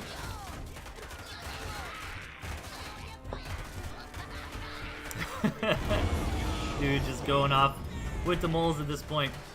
Once you have moles in this kind of number, man, like just coming in here on a gristmill. Yeah. Nicely done by the Splitters there. A bit of a mistake, though, in my opinion, on Kobe Gang's side. I think when Jacoby took that big engagement, if the moles were up front and the squirrels were in the back, could have definitely turned out different. Maybe not necessarily them, winning off of it, but maybe that would have kind of been an even trade and split, you know what I mean?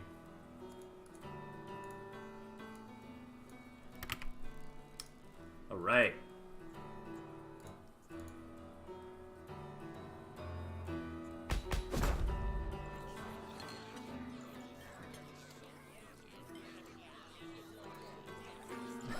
Premium Bow as the mod power on Witty Bun's channel as well. Nice. Okay, we're hopping into match 2 here. Let me see if bans have changed. It looks like they have. Banned units, Lizard, Toad, Skunk, and Snake. Lizard, Toad, Skunk, and Snake. So, slight ban change there. Makes sense since we had a little bit of overlap. So no Lizard, no Toad, no Skunk, no Snake. Badger's open, though. And Duhu's been wanting to rock that Badger, man. It looks like he's going to have the opportunity now. I love this team comp coming out of Iris Duhu. I think that's a really cool way to try and do this. Squirrel, Pigeon, Mole, Badger, you still got that raw power and the raw stats of the Squirrel Mole here, but you got that Badger Pigeon to kind of advance into. Meanwhile, Jacoby Lokaby doing a similar thing, almost the exact same thing here, but instead opting for that Boar over the Badger. I don't know, man. I feel Badger favored in this scenario, but I guess if the Boar can get in, kill all the support units for the Badger, you never know. Anyways, guys, in the bottom right, really needing a victory on this map to keep their tournament hopes alive. It is the Kobe Gang, Jacoby, and Lokaby. And the top left, one win away to advancing to the semifinals. It is the Splitters, Iris and Duhu. Okay. So we've got some Tier 3 in here this time. First time we've had Tier 3 all tournament long, at least on my stream here. Duhu looking to be a little sneaky. Looking to play a little down and dirty here with some moles. You get it? Because moles are dirty. Never mind. Let's see if it gets scouted.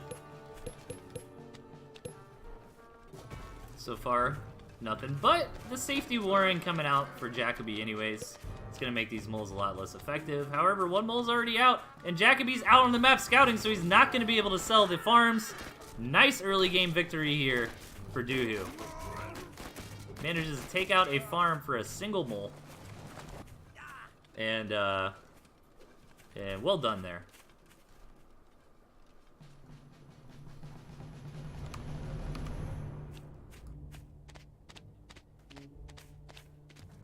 All right. So nice little victory in the early game for Ears and Doohoo. Not game-ending damage, not super crippling. I would be more worried about it, I think, if it was 1v1. But since it's 2v2, you know, like the team losing a single farm is not as impactful. You know, going from 16 to 15 farms is less impactful than going from 8 to 7, if that makes sense. So we're slowing down a little bit. Approaching more of a traditional mid-game here. Expansion's coming down for Iris.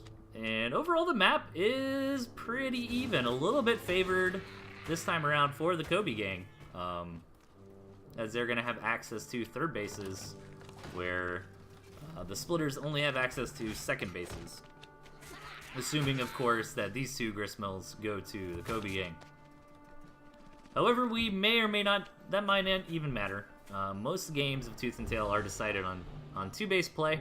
Sometimes we get into three-base play. You know, it's not unheard of. It's you know, just uncommon a little bit, I should say. And, you know, I always feel like maps are fairly balanced as long as every player has access to a reasonable expansion. As long as you can get that second base, or at least have the option. And you don't always need one. Like, one-base strategies are viable. They're very viable. But not having that option could be too linear. Like, if I'm against somebody in a competitive match and I see for some reason, like, oh, they just really can't expand, like, I know that they're going to go for a one-base strategy, and I can adjust to that, if that makes sense. But the Badger is here. About to be paid for by Doohoo. Nice job not really getting supply blocked on it. And Kobe Gang is not aware of it just yet. Nice scout, but doesn't quite see the Badger Warren. The Badger Warren's tucked in nicely over here on Iris's main base. Gristmill up for the splitters each, and one Gristmill up here for Jacoby. No Gristmill quite yet for Lokobi. His expansion is going to be difficult. That's probably the best one right there. You could try to take this one, but it's going to be a little bit harder to defend. Once this Badger's out, though, like, Jacoby's trying to get the boar, but the boar is a good 20 to 30 seconds behind the Badger, so there'll be a little bit of a timing window. And again, I feel like Squirrel, Mole, Pigeon, and then either Badger or boar. I think Badger wins this because there's just not the raw burst damage to take the Badger out. Unless the boar was able to just annihilate all the supporting tier 1 for the Badger and, you know, still have their tier 1 left. But I think this is probably going to be too strong of a push. As long as Doohoo doesn't mess up with his Badger and lose it, this is definitely going to be rough.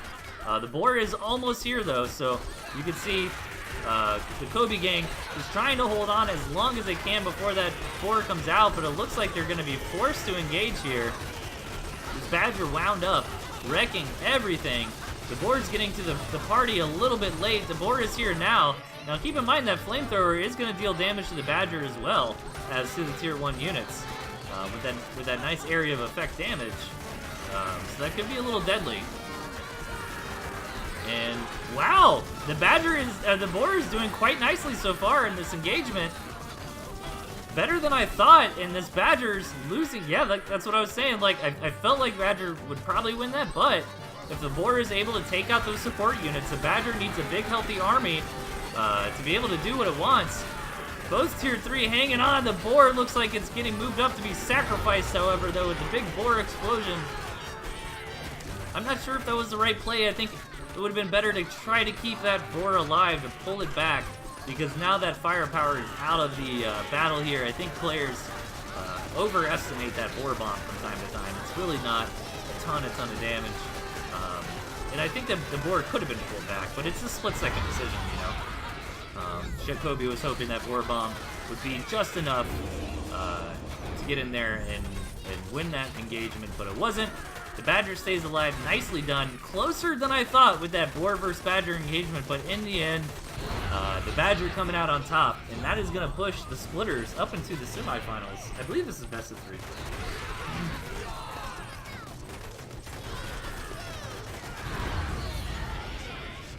All right. Let me make sure. Yeah, best of 3. Okay, so we're in the semifinals, which are going to be the Splitters versus Rakulumination. So let me get my scoreboard reset here. Rakulumination, I don't know. They seeded into the semifinals because we had a weird number of players. And that is how the gentleman decided to do it. So this is actually going to be their first game all tournament long. And they're going to have to go up against the Splitters. Arguably one of the strongest teams. You know, the Splitters and Gentle Pork, I think, are both pretty big favorites to win this. But let's see if Premium Pimps can pull out the underdog victory against Chip and Arbuz, or if Rakulumination can get the job done here. Oh, geez. How am I going to spell this? I got to get my cheat sheet here. Okay. Rakulumination. Boom. Spelled correctly, I think. Alright.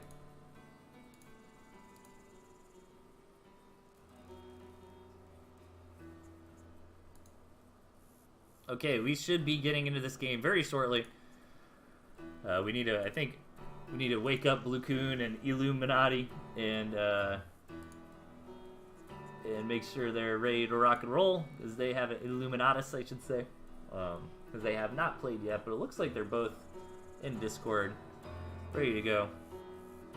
Semifinals are best of 3, so we are in the semifinals right now. The other semifinal is happening on Witty Pun 7 if you want to check that channel out as we're getting ready to go here. That is from the first-person view of Big Pimpintosh, part of the Premium Pimps, with my boy Premium Bo, my main man. Premium Bo does a lot to help me out here on ToothAndTailTV, modding for me, you know, helping me with background stuff, staying on me to keep my channel updated, and doing votes, you know, during a typical show. Nice showing so far from Iris and Doohoo. I hope Blue Coon and Illuminatus have been taking notes, because they're definitely going to need it here. And yeah, man, if you are just tuning in or been hopping in and out, send me some replays, guys. I'm thinking next Friday night I am going to do a traditional feast replay casting show. No, Illuminatus, where'd you go? So yeah, we'll have a regular feast replay casting show next Friday night. Email me replays ToothAndTailTV@gmail.com, or you can just message them to me, Delthius, on Discord if you'd like. I really do prefer it if you guys can email them. I know it's easier to DM me on Discord, which is fine too, but sometimes I miss them when I'm in a hurry trying to put the show together. I might have forgot you messaged me a replay and missed putting it in. But yeah, other than that, I don't think any other tournaments are currently being organized besides, of course, the Tooth and Tail League, which is ongoing. Yeah, I don't think anything else is happening at the moment. But I'm sure another tournament will pop up shortly. There's always tournaments going on in Tooth and Tail. And don't be shy, man. If you're a new player, you know, don't feel like tournaments are just for tryhards, for top levels. Just join, have fun. It's so much fun to compete in a tournament, man, even if you don't win. Like, just the adrenaline rush of playing the match or having it casted live. And I try not to pick on people too hard with my casting. So yeah, man, don't be shy about joining tournaments and stuff. Tooth and Tail League is ongoing. You can't really join that right now. But once the next season starts, the more players that enter that, the better the league is. So don't be shy, man. Definitely sign up for Tooth and Tail League. And plus, depending on, you know, I'm not going to guarantee this. Obviously, it's Sakuya's thing. But if we had, like, an insane amount of people sign up for the next Tooth and Tail League, you know, there might even, you could, it's not out of the question to do something like a pro player bracket and, like, a beginner bracket, something like that. If we had enough people. Really, the format's just defined by how many people are participating. That's kind of how any tournament is, to be honest. And normally, you know, our turnout for tournaments is normally not bad. I'm always pleasantly surprised. You know, tournament organizers put a lot of work into doing it, and they put themselves out there, man. It would suck to organize a tournament and then, like, nobody enters it. That's very rare that happens. We normally have at least, like, 12 to 20 people in tournaments, which is really cool. Alright, I think I've bought enough time, you guys.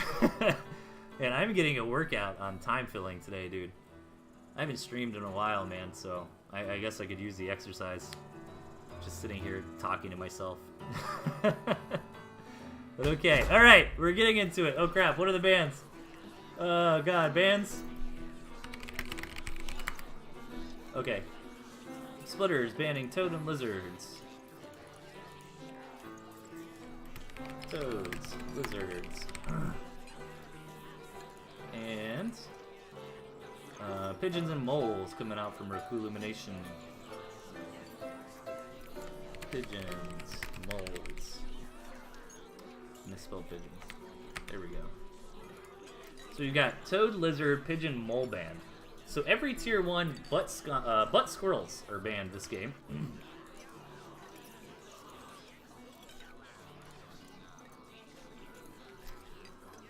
So each player has 1 unit to choose from. I imagine both teams will get squirrel. You can't pick the same thing as your teammate. So let's see what the other pick is. Maybe squirrel skunk seems to make sense. You know? Because you can kind of assume your opponent's going to go squirrel, right? Yeah, I think so. So we've got Squirrel Skunk coming down from Iris and Doohoo. And from Blue Coon and Illuminatus, looks like Squirrel Snake is going to be the choice. So, overall, I'm liking the Splitters composition a little bit better. But, let's not count out the Snake. Let's not count out Illuminatus' Micro. Doohoo actually changing it up. Gonna go for Chameleon. Keep in mind we are on a 2-minute delay, so there shouldn't be any shenanigans with one team like, oh, let me see what the other guy's doing on the stream. No, we should be all set. Iris and Doohoo ready to lock in. There we go. Let's get into it, guys. On the bottom, here in the semi-finals, match number 1, the Splitters with Doohoo and Iris rocking that Squirrel Chameleon. And their opponents making their tournament debut here. They got seeded into the semifinals.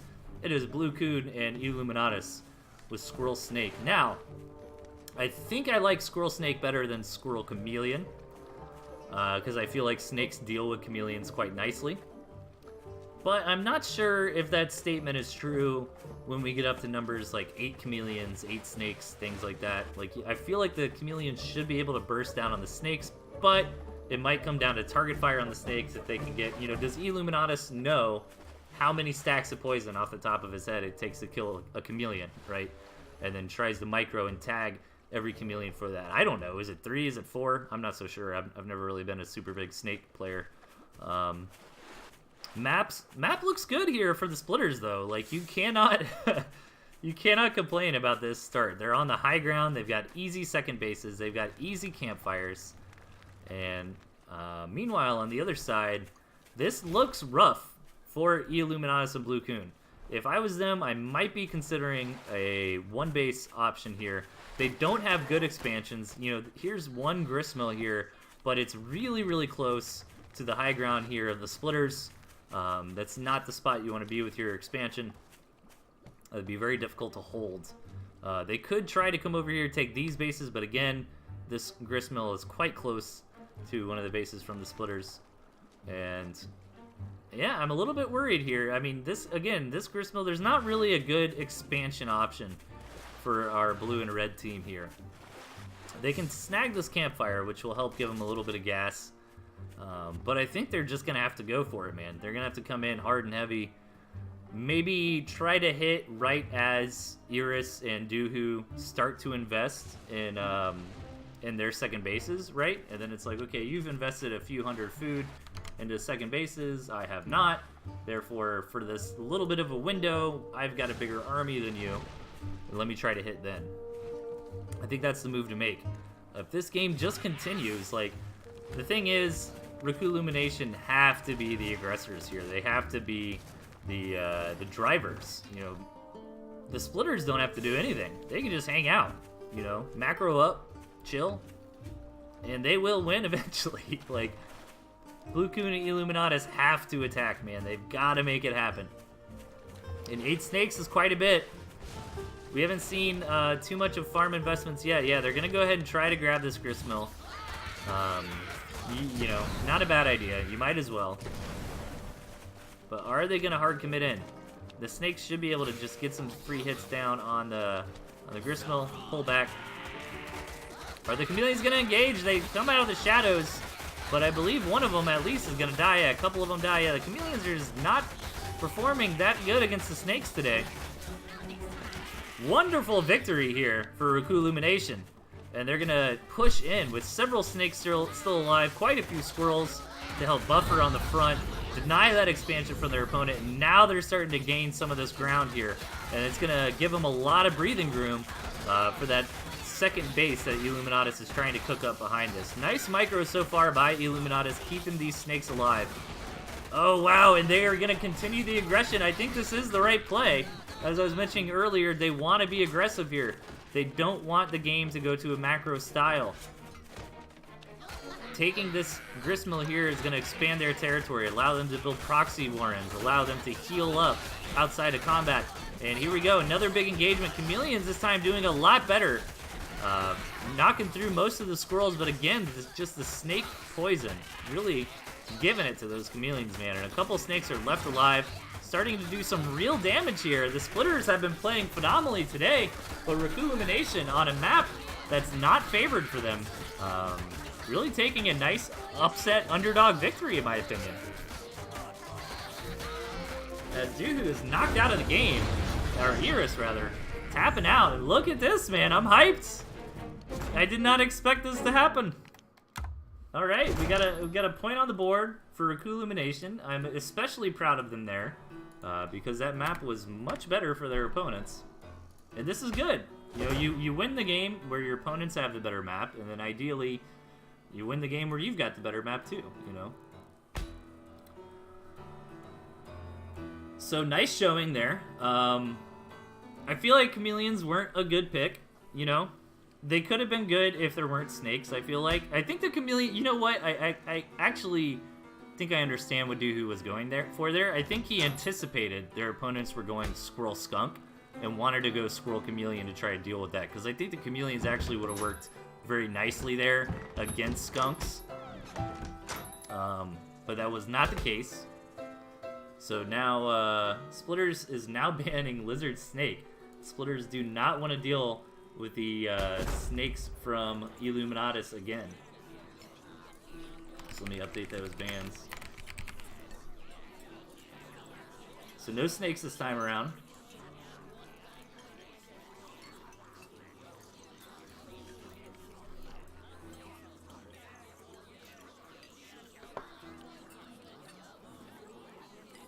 Alright, Squirrel Skunk coming out here for Mr. Eel. Let's ban Pigeon, Mole, Lizard, Snake.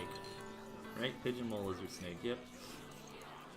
What's up, Ninja Kid in the chat? How's it going, man? I am on a 2-minute delay, so I apologize if I haven't been interacting with the chat too much.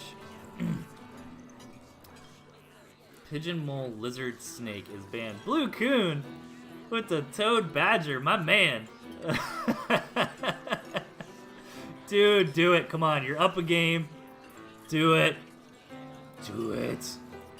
Oh, I'm so hyped for Toad Badger, dude. Oh, the Fox coming out for Iris. All right, this is the stuff that I've been waiting for.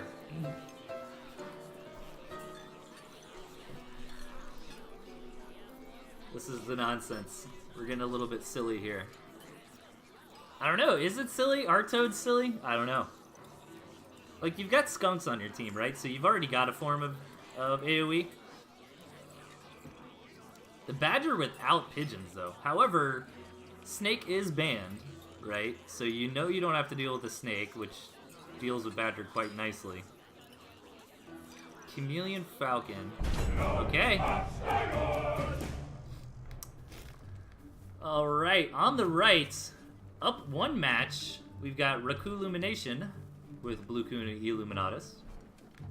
And their opponents to the left, we've got the Splitters, Iris and Doohoo. Alright, so we've got Squirrel, Skunk, Chameleon, Fox versus Squirrel, Toad, Skunk, Badger. I don't know, man. Okay, so one thing is the new Toads don't do as much single target DPS as they used to. In the previous balance patch, Toads were actually pretty good against Chameleons because they could trade pound for pound, and then, you know, if they start clumping up, even better. But I don't think so anymore. Like, I think the Chameleons are going to do a nice job tanking these Toad hits. So really the target for the Toads, like, on the previous balance patch, you were okay running your Toads into tier 2. Now, you probably don't want to do that anymore. You want to make sure those Toads connect with the Squirrels. So Blue Coon gonna have to use some good micro there, try to get those big connections on the enemy Squirrels. Meanwhile, Illuminatus is just kind of the backbone of the team, right? Like, he's got Squirrel Skunk. Like, that's good. That's a good unit comp. Same with Doohoo here, with this, as a Squirrel Skunk player. And tier 2 coming down first for the Splitters against a lot of tier 1 from Raku Illumination.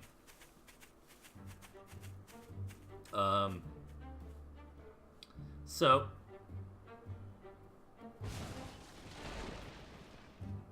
ooh, a little bit of a... He took the Gristmill there right as the scout was happening, trying to fake out his opponent. Like, hey, I'm trying to expand, but really I'm building a ton of tier 1. Alright, they're getting a little bit frosty here.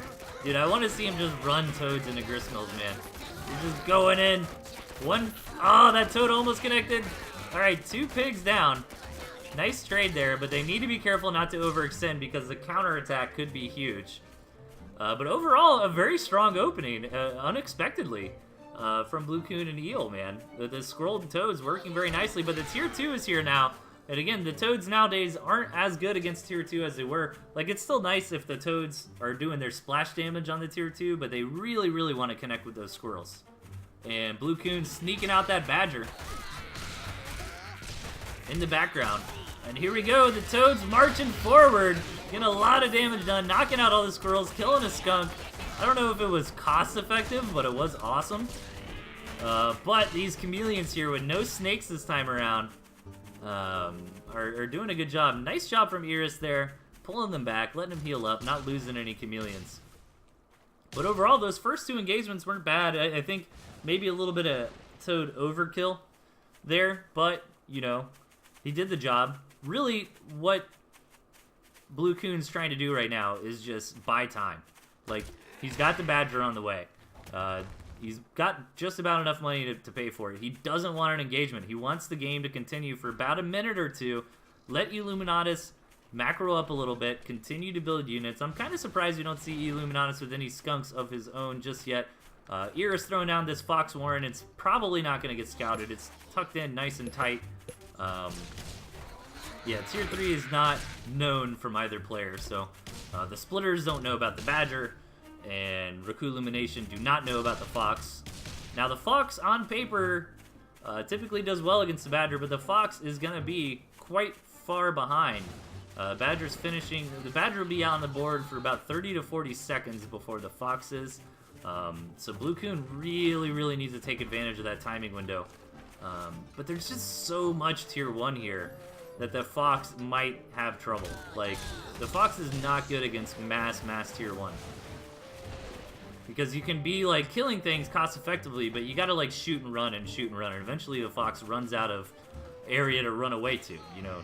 And then all of a sudden, all that tier 1's starting to deal some damage to your buildings. Eventually, you could even box in the fox. But even if the fox doesn't die, a lot of times the damage can be done anyways. And here we go, the Badger's moving forward. The Toads really need to get some connections before they all die to skunk gas. They got some okay connections, but most of them go down to the skunk gas or over-explode. Nice chameleon trap there, but doesn't quite kill the Badger. And the fox is on the board. This is actually perfect for the splitters. The Badger is very low HP. It's just going to take one shot from that fox to finish it off. And while the Toads were hilarious and awesome, I don't know if they're going to work in the long run. The Squirrels trying to deny this base over here on the side.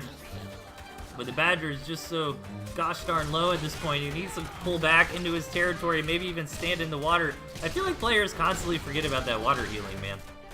Water healing is a thing. So stand in water in your territory and heal that Badger up. Blue Coon, the fox moving forward.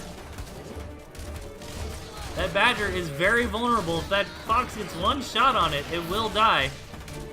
The Toads not being super effective against all these chameleons, all this skunk gas. And this Badger is really the lifeline for Team Reculumination here. And the Badger does fall. And that is probably game. Nice opening here for Eel and Blue. They did some good early game damage, but at the end of the day, the composition, they didn't quite get those skunks in there. The Toads, like, did very nicely in the first couple engagements and then just kind of fell off, you know, like, you don't want an insane amount of Toads. You don't want them to over-detonate on things. But I love the fact that Blue Coon brought the Toads in. It was really cool to watch. Oh my god, that fox at 1 HP, like, 1 HP is enough, but that guess what I mean by that is it could have died there. One more shot by a squirrel, it would have been over. All these chameleons against all these Toads. He's trying to get the big shot with these Toads here. Oh, and he gets it, but he didn't quite have enough Toads to blow up all the skunks. Blue Coon is now starving. This chameleon skunk fox army is very powerful. Unfortunately, I don't think Reculumination have a shot, but fortunately, that means we get to go to match number 3 here. Tied up 1-1. So that's pretty hype. I mean, they're sticking it out, but this game is definitely over. There they go. They tap out. And we are going to hop into match number 3. So the splitters can't change their band again. You only get to change your band one time. But Reculumination does have the opportunity to change bands if they would like.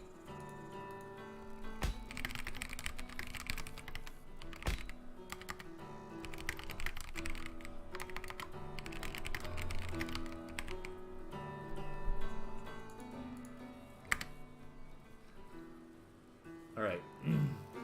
Oh, is my Discord acting up now?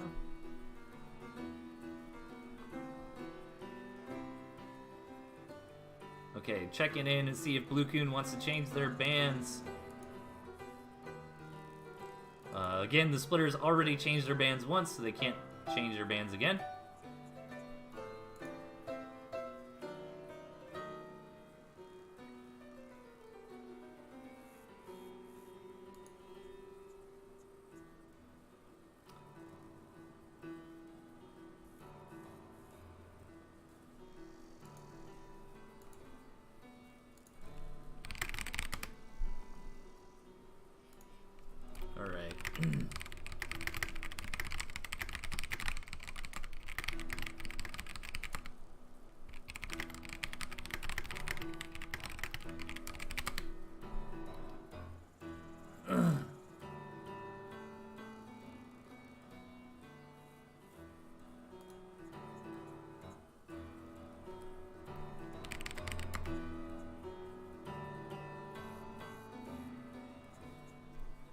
Okay, so I'm going to have to do a little bit of TOing here, but we just need to get into the next match. We're ready to rock and roll. They're not changing their bands.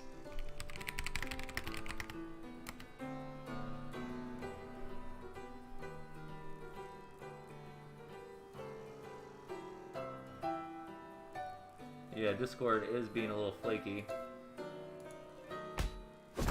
Okay. Army size is set to 3. Okay, so let me make sure nobody nobody picks lizard, snake, pigeon, or mole. No moles, no lizard, no snake, no pigeons. No moles, no lizards, no snakes, no pigeons.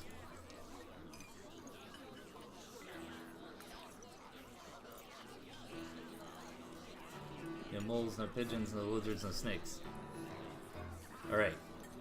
Looks good. We get 3 units this time.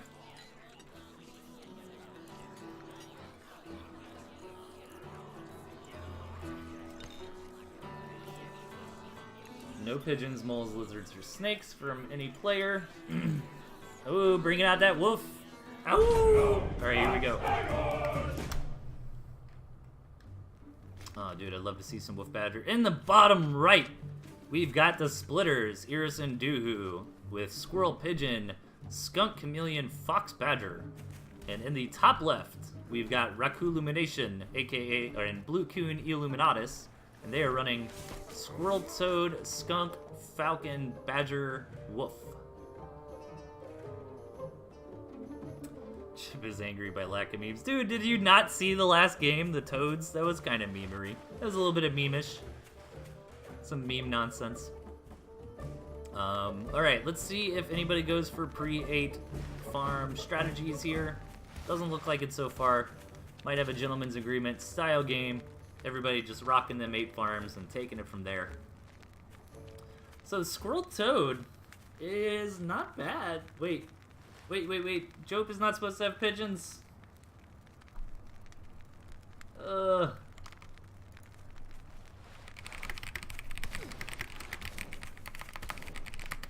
gosh.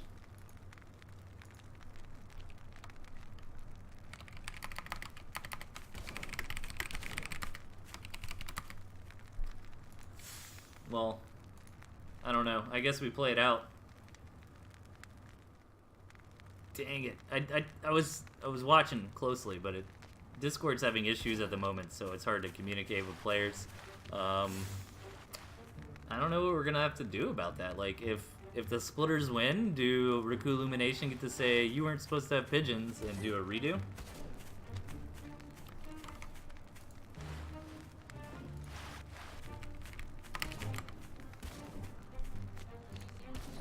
Let's see.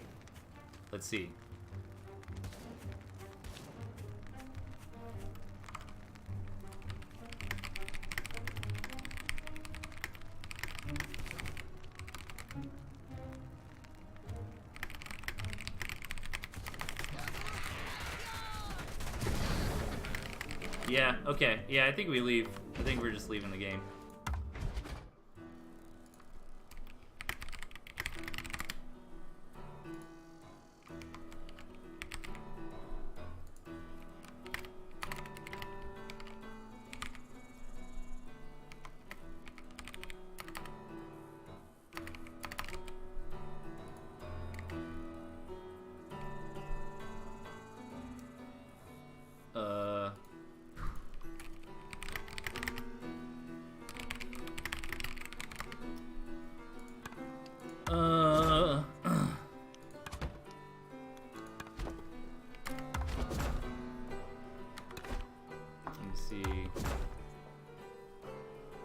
Why does Discord have to have issues?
Oh wait, I think they're in voice chat.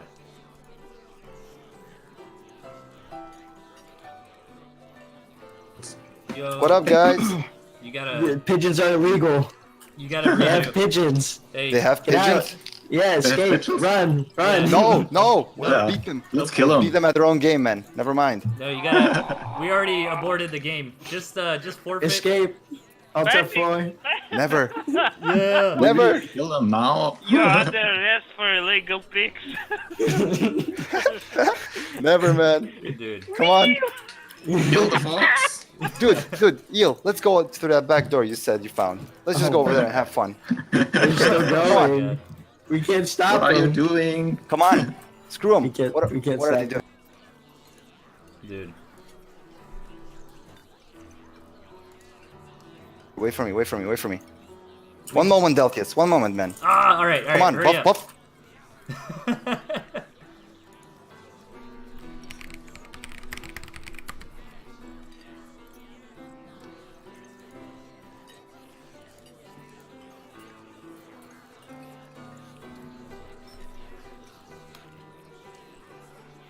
All right.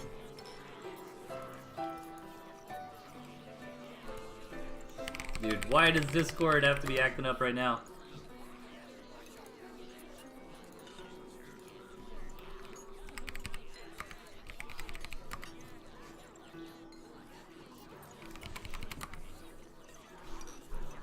I wonder if I could get back into that game.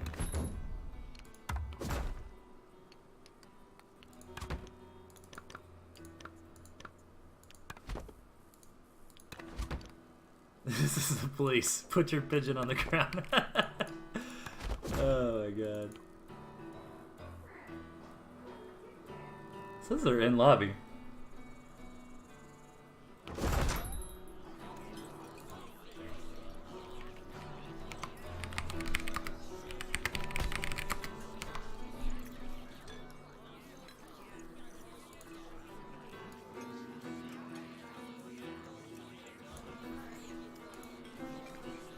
Alright, so we're redoing it.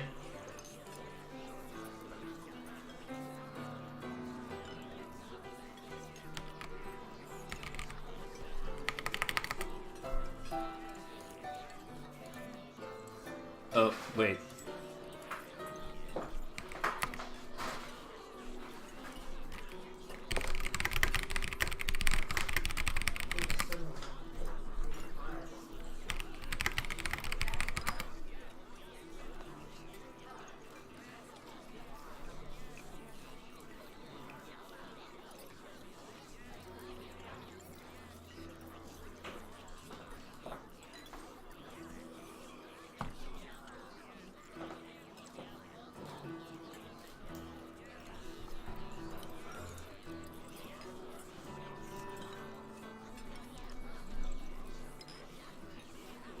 All right.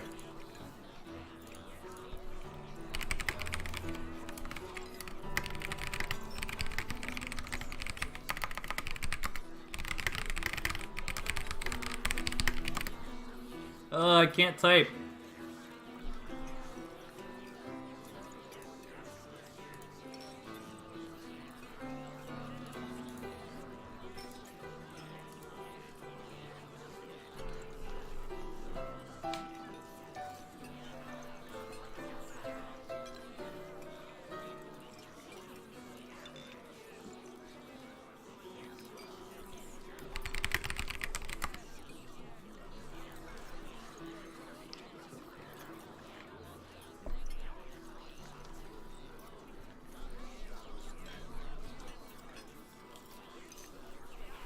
Okay.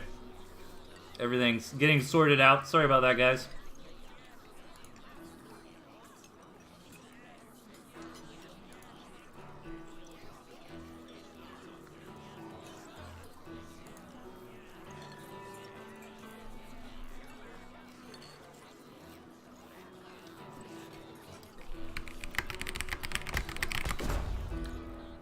Okay. Okay. This is it. Whoever wins here goes to the finals.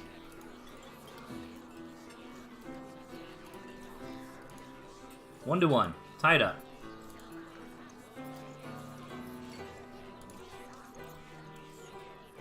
My wife just got Five Guys burgers and fries. I'm trying to be a good streamer and not eat these fries, but I'm starving, and they're so delicious.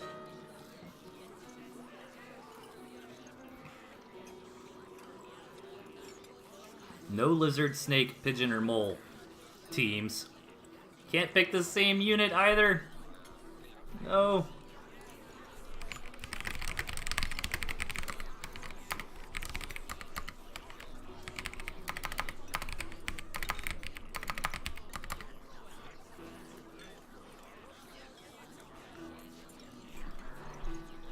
Okay. No snake, lizard, pigeon, or mole. No overlap units.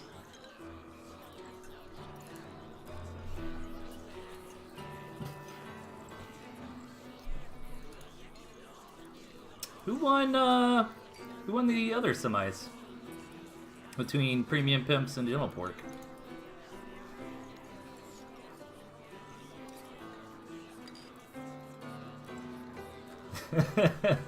This is the police. Put your pigeons down. That's still making me crack up. Lizard, snake, pigeon, mole are not here. No players have overlap. Let's do it. For real. Okay. I'm hungry.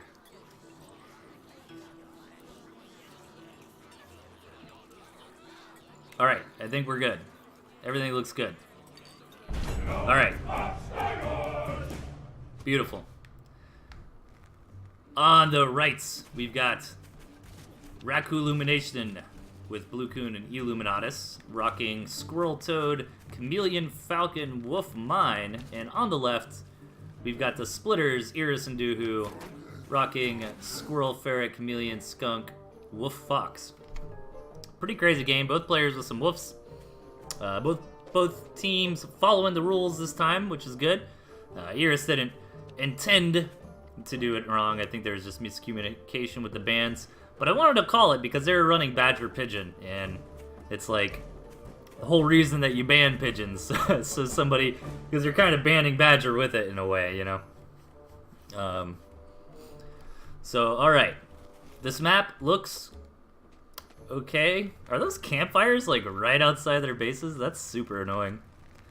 Wow. Well, you could build like a warren back here, take the high ground, kill the campfire for free, so it's not as bad as it looks. But it's pretty nice to have those campfires available, I guess. Map looks phenomenal for the Splitters, though. I mean, look at this. They've each got access to a third base and even a fourth base. Meanwhile, over here, there's nothing. There's this one gristmill, which has a backdoor entrance, by the way. And that's it. So, kind of similar to first game, where they're at a map disadvantage, Raccoolumination, and they're gonna have to one base play. This could work well. Like, the wolf synergy with Chameleon and Falcon is pretty real. Maybe you let Blue Coon go for a fast tier 3 while Illuminatus tries to bulk up with some Falcons. I'm not so sure, you know. But again, we're in that situation where Raccoolumination's gotta do something. Tier 3's already being dropped for both players, or both teams rather. Illuminatus scouts the Fox Warren. Nicely done. The Wolf Warren has not been seen yet, though. Let's see if Iris is able to scout it out this time around.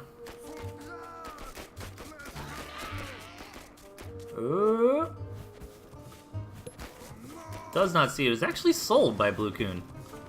So Blue Coon, instead, they decided to change their strategy to go hardcore Squirrel Toad. I like it. Typically, that's more effective after they've seen the Wolf Warren. Like, I don't think their team actually spotted the Warren, because what you do is, like, you pretend like you're going for a tier 3, and then your enemy will either take their own tier 3 or try to macro up, and then you tech switch into a bunch of tier 1 and go roll over their face. Alright, let's see it, though.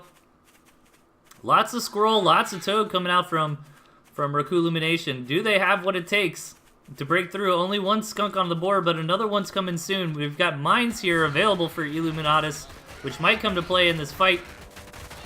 But can the Toads connect? Da-da-da-da-da. Oh man, connecting on those chameleons. Does he get them though? They're so close. 2 HP on those chameleons. They're gonna fall to scroll fire. And Reculumination pounding through. Oh my god, if he target fires this gristmill, Yop is out of the game. Ooh, close. Lots of damage done. Needs to be careful not to overextend though. They need to go home and regroup, but the Fox is here. And Iris controlling it. Iris, one of the best Fox players. Oh my god, but the mines though. Have they seen the mines? Do they know about the mines? The mines go off of the chameleon, which is good for the Fox. Iris might be able to pilot this Fox to victory. Yeah, these Toads really not doing well against chameleons.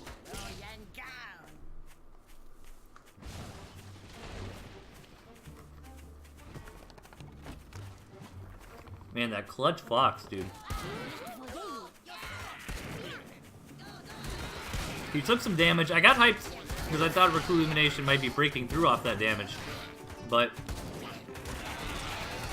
I forgot about the Fox for a second, so that's why they were able to bust in, because Iris was investing in that Fox. The Fox is here, and Iris is never going to lose this Fox. His micro is definitely good enough, and Blue Coon and Eel here just don't have any good anti-Fox repellent spray in their compositions here. Besides that Wolf and in the mines, I guess.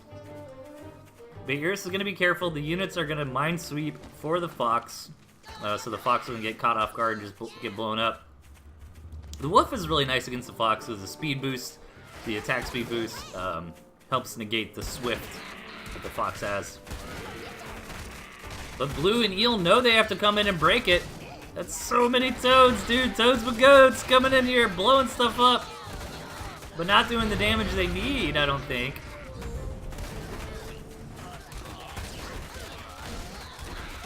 And with the Skunks and the Chameleons and the Fox here, this is looking bad. Oh, those mines dodge the Fox. Or the Fox dodges the mines, I should say. The Toads coming in, man. Oh, I love watching Toads blow up on things. It's very refreshing. Very satisfying.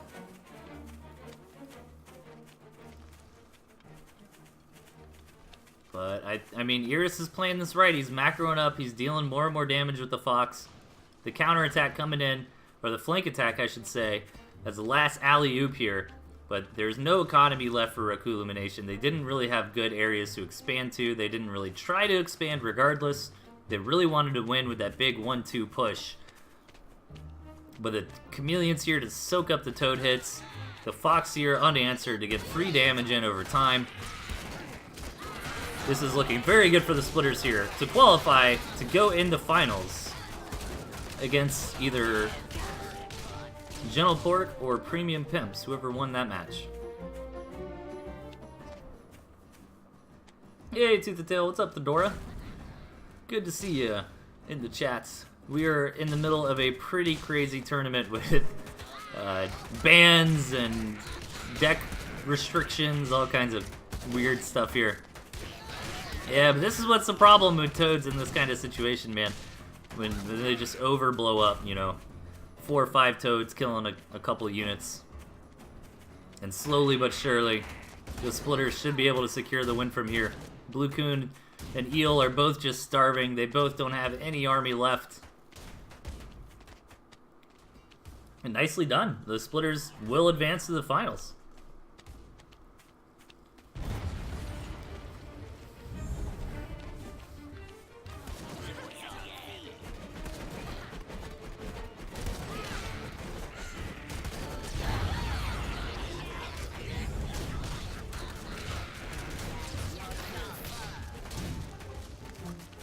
Good control from Iris.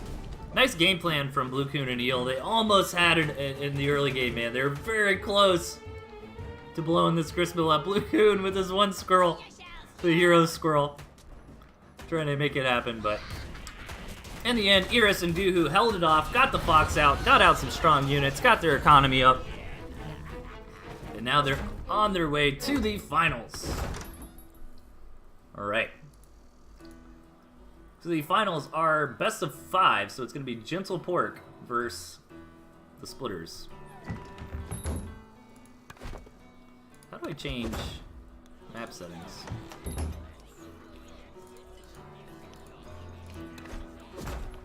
Oh, whoops.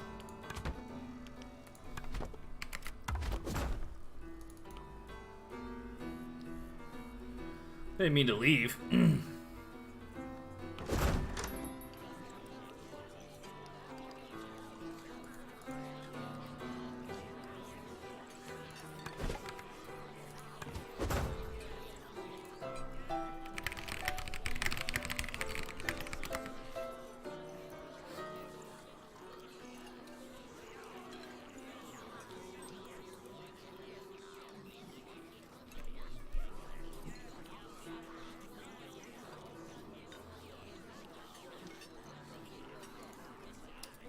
Oh, never mind.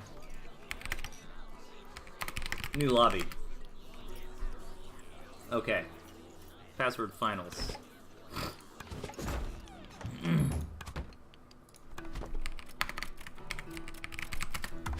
Boom.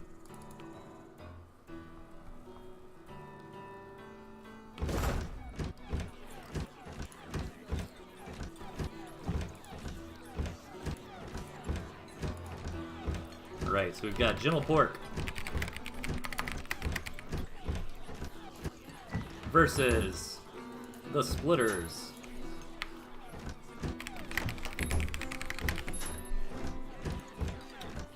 And let's see what the bans are.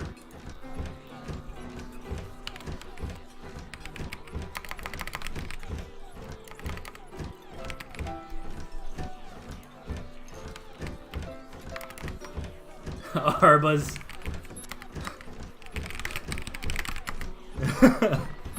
Okay.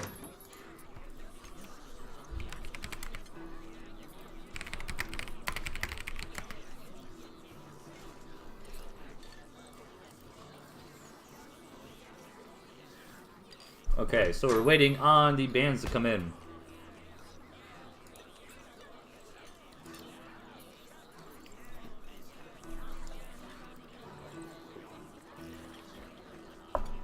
Hope everybody enjoyed the show, guys. Hey, Woody Pun with the rain. Thanks so much, my dude. Nice showing in the tournament. I need to go back and watch the VOD on your channel, man. I want to see what happened in that Toad board game. That looked crazy. But we're at the finals now of this ridiculous tournament. If you're just joining us, this is going to be best of 5. Both teams are going to ban 2 units. And so match 1, each player is going to have 1 unit, match 2, 2 units, etc., etc.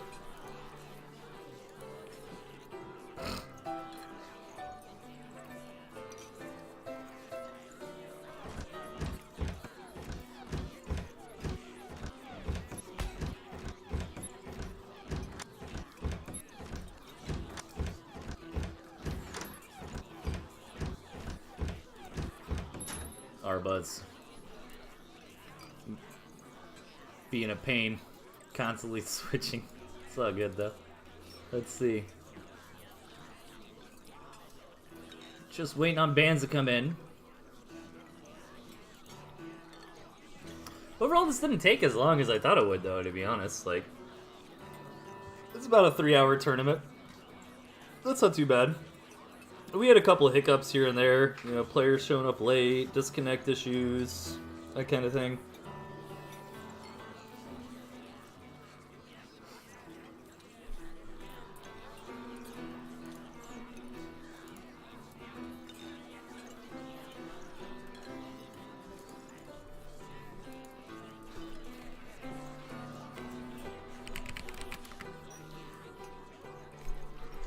Let's see, what are the bans?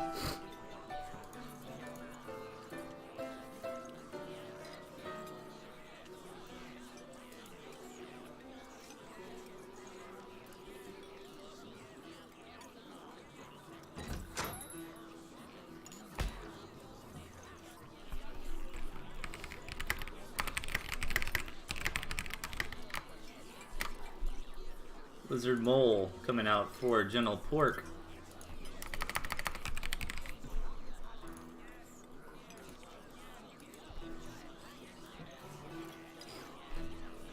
And let's see what the bans are for the splitters.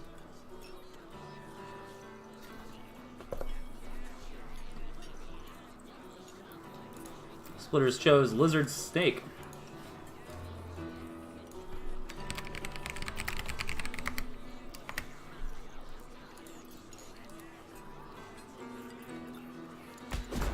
Alright, here we go, guys.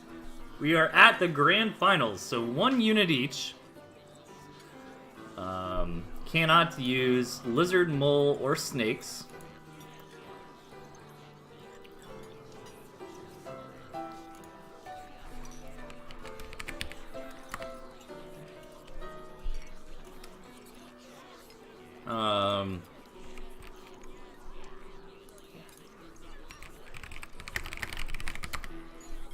Okay, I think he knows.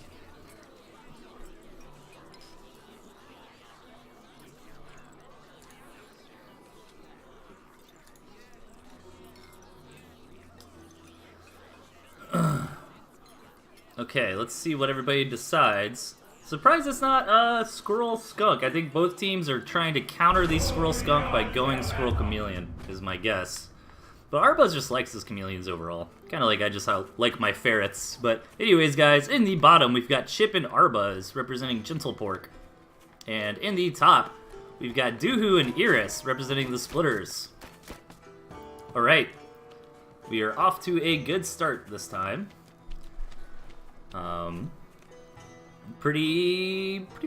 Lots of grist mills on this map. Let me see while we have a minute. I got everything working on my end. I'm good to go. Overall, the map looks better for Gentle Pork, but it's okay for the Splitters. They could take their second bases either here or here, depending on if they don't want to expand here. This is kind of a rough expansion to hold, but not out of the question. It's not too close. And look at this, Chip with the 5-farm double. Doohoo scouts it. He needs Iris to transition to some squirrels ASAP. Iris gets the memo and throws down a Warren or two as Doohoo tries to get his tier 2 up, but the squirrels are already on the way from Chip. He's looking to do some early game damage here as Arbuzz is building chameleons on the back of this. And the chameleons will be here soon. You know, Arbuzz went for a pretty early chameleon Warren as well. Chip trying to find the right angle, gonna come in here, grab a pig, wants to minimize his squirrel losses, doesn't lose anything. Very nicely done. Gonna head home for a minute, maybe heal up, wait on the reinforcements, go ahead and knock out this campfire. Nicely done there, not losing any units as well. He wants these squirrels to be full HP. Grab those farms and keep the aggression on. Let's see what's going on the other side of the map. Doohoo is on his way to 4 chameleons. Iris having a hard time getting his farms up. He lost that one. He hasn't been able to take all 8 regardless. Another farm. Oh no, he's gonna save it. Push his chip back from the time being. Chameleons are here. I remember when you couldn't see chameleons when you were watching replays or spectating. That was rough. Good thing Mr. Andy Schatz fixed that one for us. That was a long time ago. It's been fixed for quite some time. But anyways, nice counter aggression here. Is it gonna be enough though, or are they gonna overextend is the question. Chameleons fighting each other. I think Arbuzz lost a chameleon there. I'm not sure if Doohoo did. Yeah, Arbuzz definitely lost one. And it looks like Doohoo did as well. But Arbuzz is able to get maintain this gristmill chip. He's taking his expansion as well. Trying to keep tabs on what they're going for. Both teams know it's Squirrel Chameleon versus Squirrel Chameleon here. So it's really going to come down to money, man, in the right engagements. It may be some micro with these chameleons, trying to cloak them just in time. But this extra attack, I should say, not really a counter attack, should be able to knock out this gristmill. They're doing the right thing by not over-focusing it. Trying to focus down the units of their opponents. All the chameleons dead here for Arbuzz. Doohoo's chameleons are falling as well, but the respawning chameleon comes in and gets a lot of work done against these squirrels. Unfortunately for Arbuzz, though, does go down.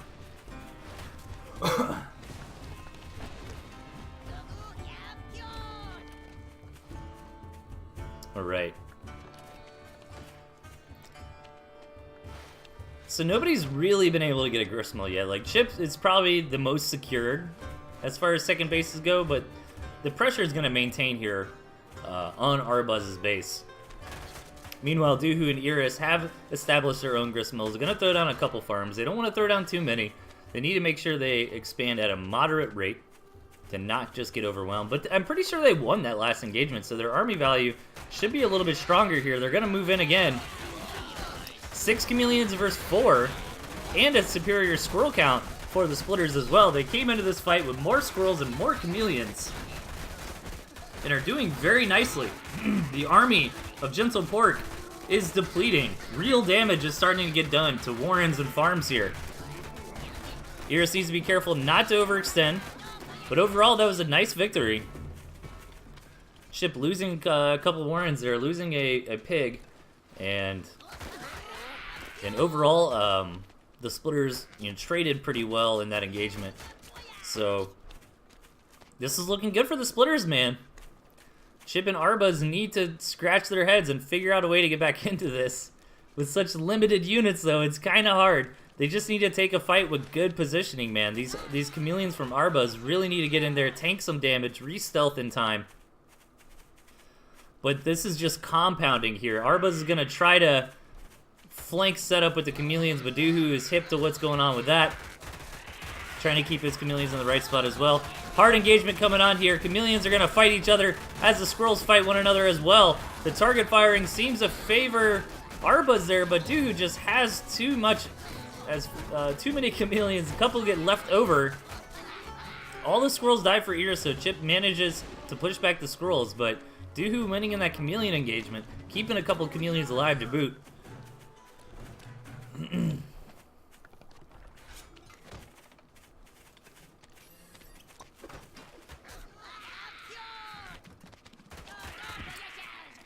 People talking about chameleons in chat. I feel like Arbuz picked chameleons just because he's an old school player and he likes the chameleons.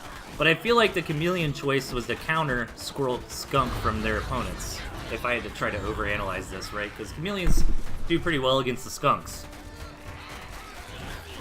But both players went for that skunk counter instead of taking skunks. Or both teams, I should say. But in the end, Iris and Doohoo are starting to just kind of compile their victory here slowly over time. You know, off the back of that big first engagement that went very well for them. They've been able to come in, take favorable trades, you know, kill a warren or two, back out, try to rinse and repeat. And the economy of Arbuz and Chip is starting to fall behind, especially with all this pressure constantly on Arbuz's base. Finally, though, a good engagement here for Chip and Arbuz.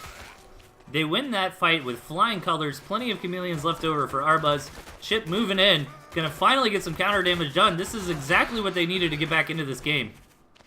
Arbuz even getting away with all 3 of those chameleons still alive. Absolutely huge. I might have spoke too soon, man. Gentle Pork is starting to make a comeback.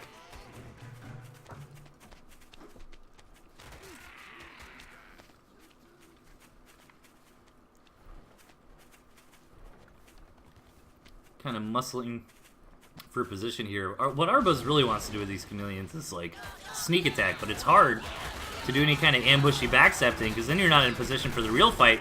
Speaking of which, it comes down now, and Arbuz didn't commit with his chameleons. They kind of ran around a little bit too much in that fight there, and I think that was a big mistake as Doohoo and Iris move forward. However, Arbuz is able to kill the opponent's chameleons with most of his, so I guess it was the right call to make. Like,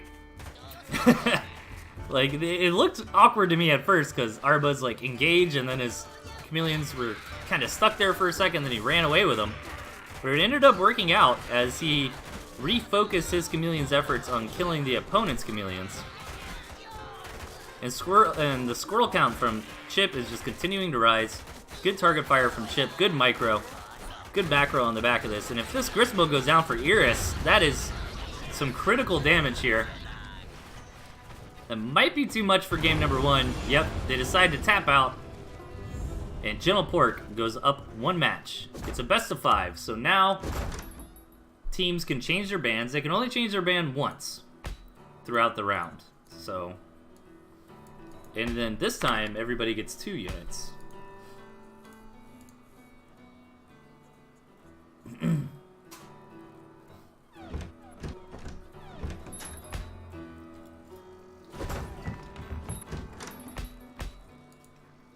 It doesn't look like anybody wants to change their bands.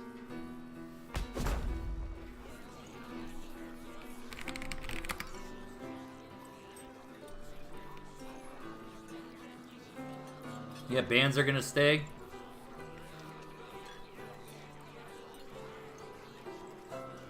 And we are heading into match number 2.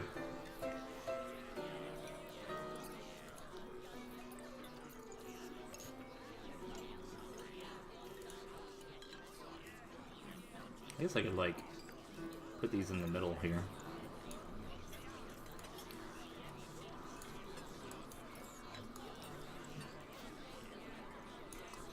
No lizard, snake, or moles.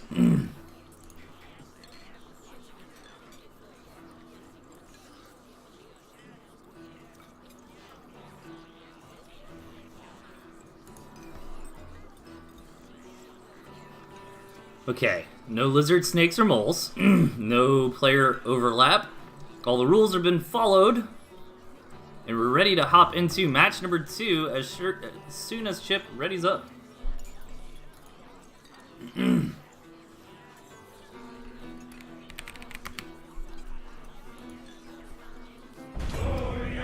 Alright, here we go. Oh. In the bottom, up 1 match in the grand finals here, we've got Gentle Pork. And their opponents up top, down 1 match, we've got the Splitters. My ability to talk is slowly degrading as I get hungrier and hungrier and stare at this burger in front of me that I can't eat. Alright, so Squirrel, Toad, Chameleon, Falcon. I like it. Against Squirrel, Chameleon, Skunk, Fox. Overall, I like the Splitters' composition here better. However, I'm a little bit worried for them because Squirrel Toad is going to be very, very powerful in the early game against pure Squirrel. But Chameleons are great meat shields to eat up those Toad hits. So it's going to depend on the openings if that is an issue or not. And Iris with this Fox, man. The Fox is going to do great against all these units. Like the Chameleons can deal with the Fox, surely, but Falcons cannot. Most of these units cannot. And here we go, single Squirrel making his way downtown. And decides to go home.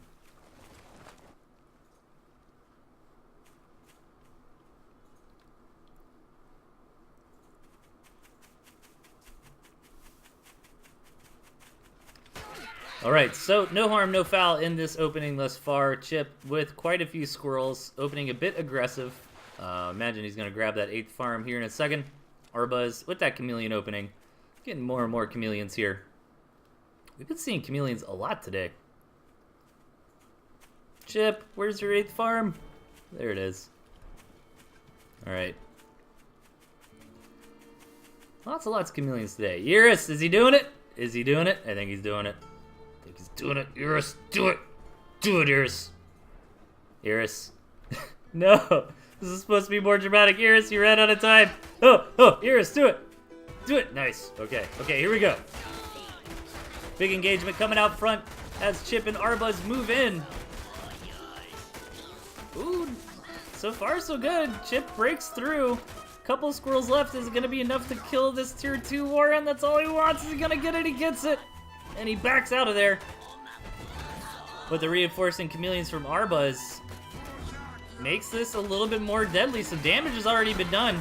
And that Fox I tried to hype up is not going to come into play this game at all unless Chip and Arbuzz give him some breathing room. If Iris can just hang on and afford to get this Fox out, then really the best chance that Arbuzz and Chip would have from there would be a smart chameleon trap from Arbuzz. But Arbuzz is very familiar with how to execute a chameleon trap against a Fox. So it could definitely be done. However, Iris should be cautioned about the chameleon traps, as he knows that chameleons are there for his opponent. He knows Arbus is very good. And right after he sees that fox, he's going to try to set that up. What I mean by that is, like, if you think the fox is going to run this way to try to come harass, you leave your chameleons here. And if you have enough of them, then they'll just one-shot the fox, and you profit. But here we go. They haven't seen the tier 3. Oh, they have seen the tier 3. Okay, they did get that scout off, so they know it's coming. And they know it's going to be here soon. They want to move out right here, right now. Look at all these toads out of nowhere. Toads, magoads. Arbuz trying to find the right angle to hit these toads onto the chameleon. Oh, no, he's just going to go for the shot on the gristmill. Dude, that was epic. Iris just bopped completely out of this game. Toads, magoads, my man. Damn, dude, that was awesome. Oh, that was great. All right. Watch the splitters ban toads now. Chilla Pork up 2-0 in this best of 5.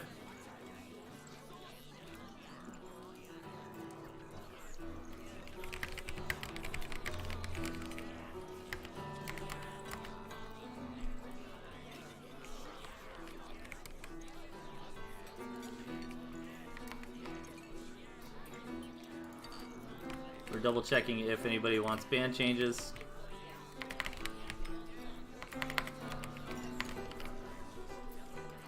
Oh god, I can't type.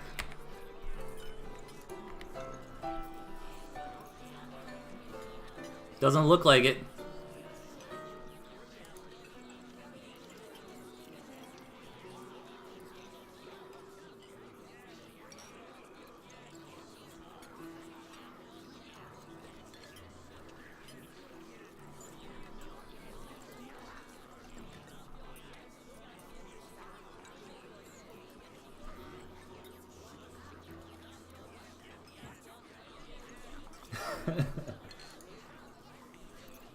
Okay. Lizard, mole, snake. Okay, no ban changes. Okay, so no lizard, no mole, no snake. Go, go, go. So the splitters really need a win here. If Gentle Pork get the victory, then that's gonna be it. Oh, dude, I'm watching the instant replay because my stream's on a 2-minute delay of that toe connection on Iris's gristmill. It was so awesome.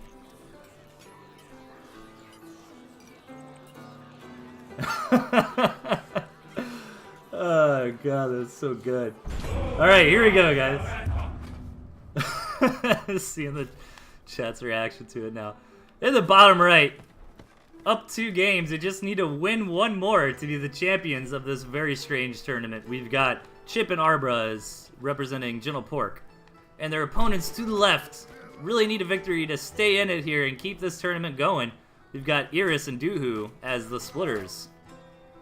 No lizard, snakes, or moles, so we're playing by the rules.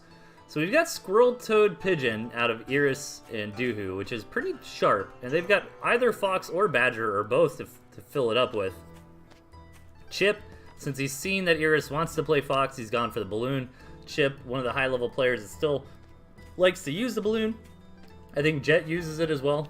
And Arbuzz rocking that owl. The child in the chat. Everyone will do that after the stream. Dude, it was 12 toads and 4 chameleons. And he just walked onto his gristmill and blew it up. It was amazing. So yeah, we've got a pretty strong split here, to be honest. I mean, both teams are running Squirrel Toad. And that is it. The other 4 units are different per team. We've got a nice mix of Tier 1, Tier 2, and Tier 3 in this game. The map looks favored, unfortunately, for Gentle Pork here. And I say unfortunately as rooting for the underdog.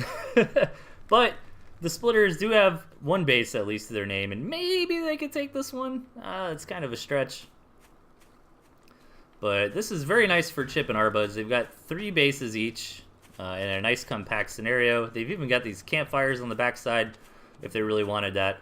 So if I'm Yope and Iris, I'm probably looking to get pretty aggressive this game, try to end things out. But as I say that, the Fox is already placed down. Has the Fox been seen? The Fox has not been seen yet, but Chip, very smart player, known for good scouting, known for good reaction. So I'd assume he'd be looking for something like that at this moment. He doesn't quite get the scout he was hoping for there.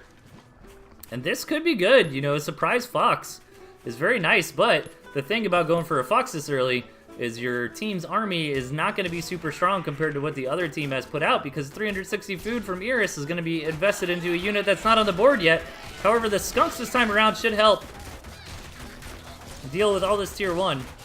Really can't lose the Skunks, though. Nicely done by Chip knocking that out, and this could be too much damage. He needs to be very careful. Chip won't be able to get a whole lot more done, but he got 3 pigs.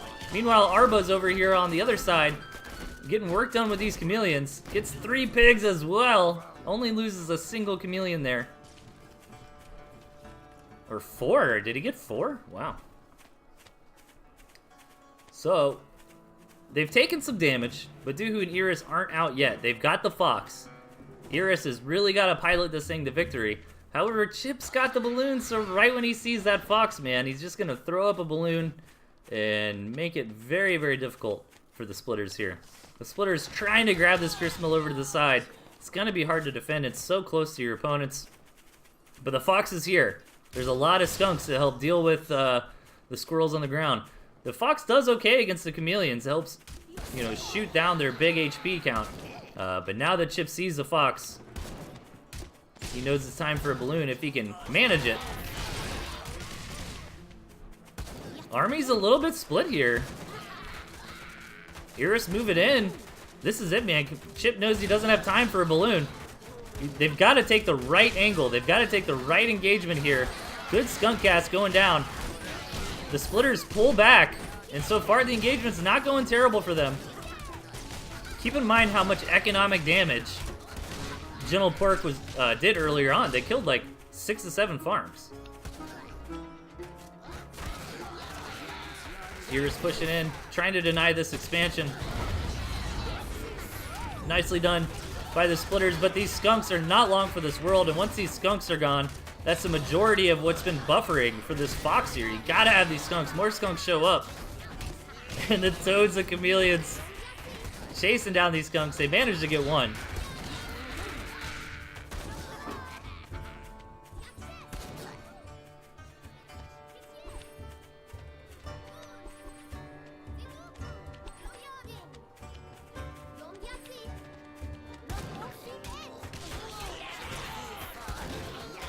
Alright, Fox moving forward. But Arbuz, he's gonna get this round on the Fox. Beautiful play. Oh, the Fox manages to sneak out of there. But it's trapped. It's trapped. He's trapped. Oh, and it goes down. Nicely done by Arbuz. Good utilization of the chameleons. And this is gone from bad to worse for the Splitters. Gentle Pork with a very powerful showing here.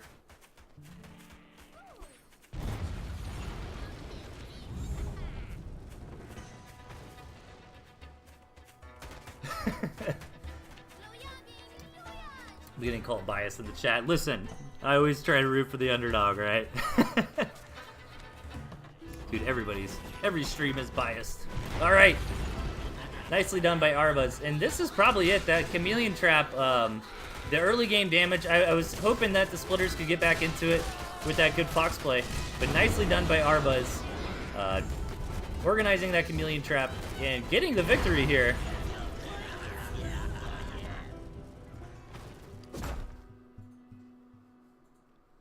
Okay, that's it, man. Gentle Pork takes the victory.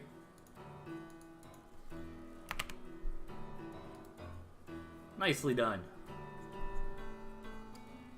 Nicely done.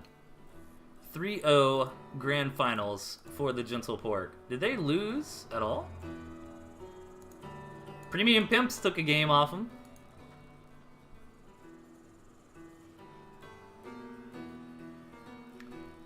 So yeah, that was a lot of fun today, guys. Thanks everybody for tuning in and being a part of it, man. It was definitely a crazy tournament, to say the least.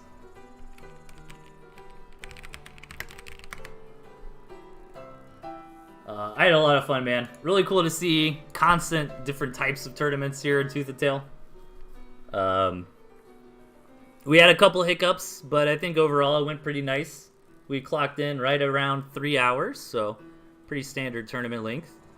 Thank you everybody who tuned in, man. Thanks to the gentleman, Witty Pun, aka Big Pimpin' Tosh, for doing the alternate stream. Congratulations to Chip and Arbuzz. Jeez, I can't talk anymore. For winning it. And yeah, I think the only other thing to really look forward to right now in the Tooth and Tail scene is Tooth and Tail League. That's constantly ongoing over on Best Sakia NA's channel. Oh, there's prizes. What did they win? Let me see. Prize 10, I think that's euros. Steam card for the victorious pair. So isn't that like 12 or 15? Not bad. Not bad. A little bit of Steam swag.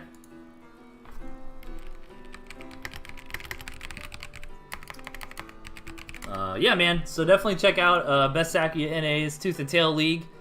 Fun stuff going on there. I don't know of another tournament at the moment, but I'm sure another one will pop up soon. As always, send me replays. ToothAndTailTV at gmail.com. I plan on doing a show next Friday night. So I will see y'all then. And that is it for me, guys. I am starving. I'm ready to get something to eat. I had a blast today. Thanks everybody again.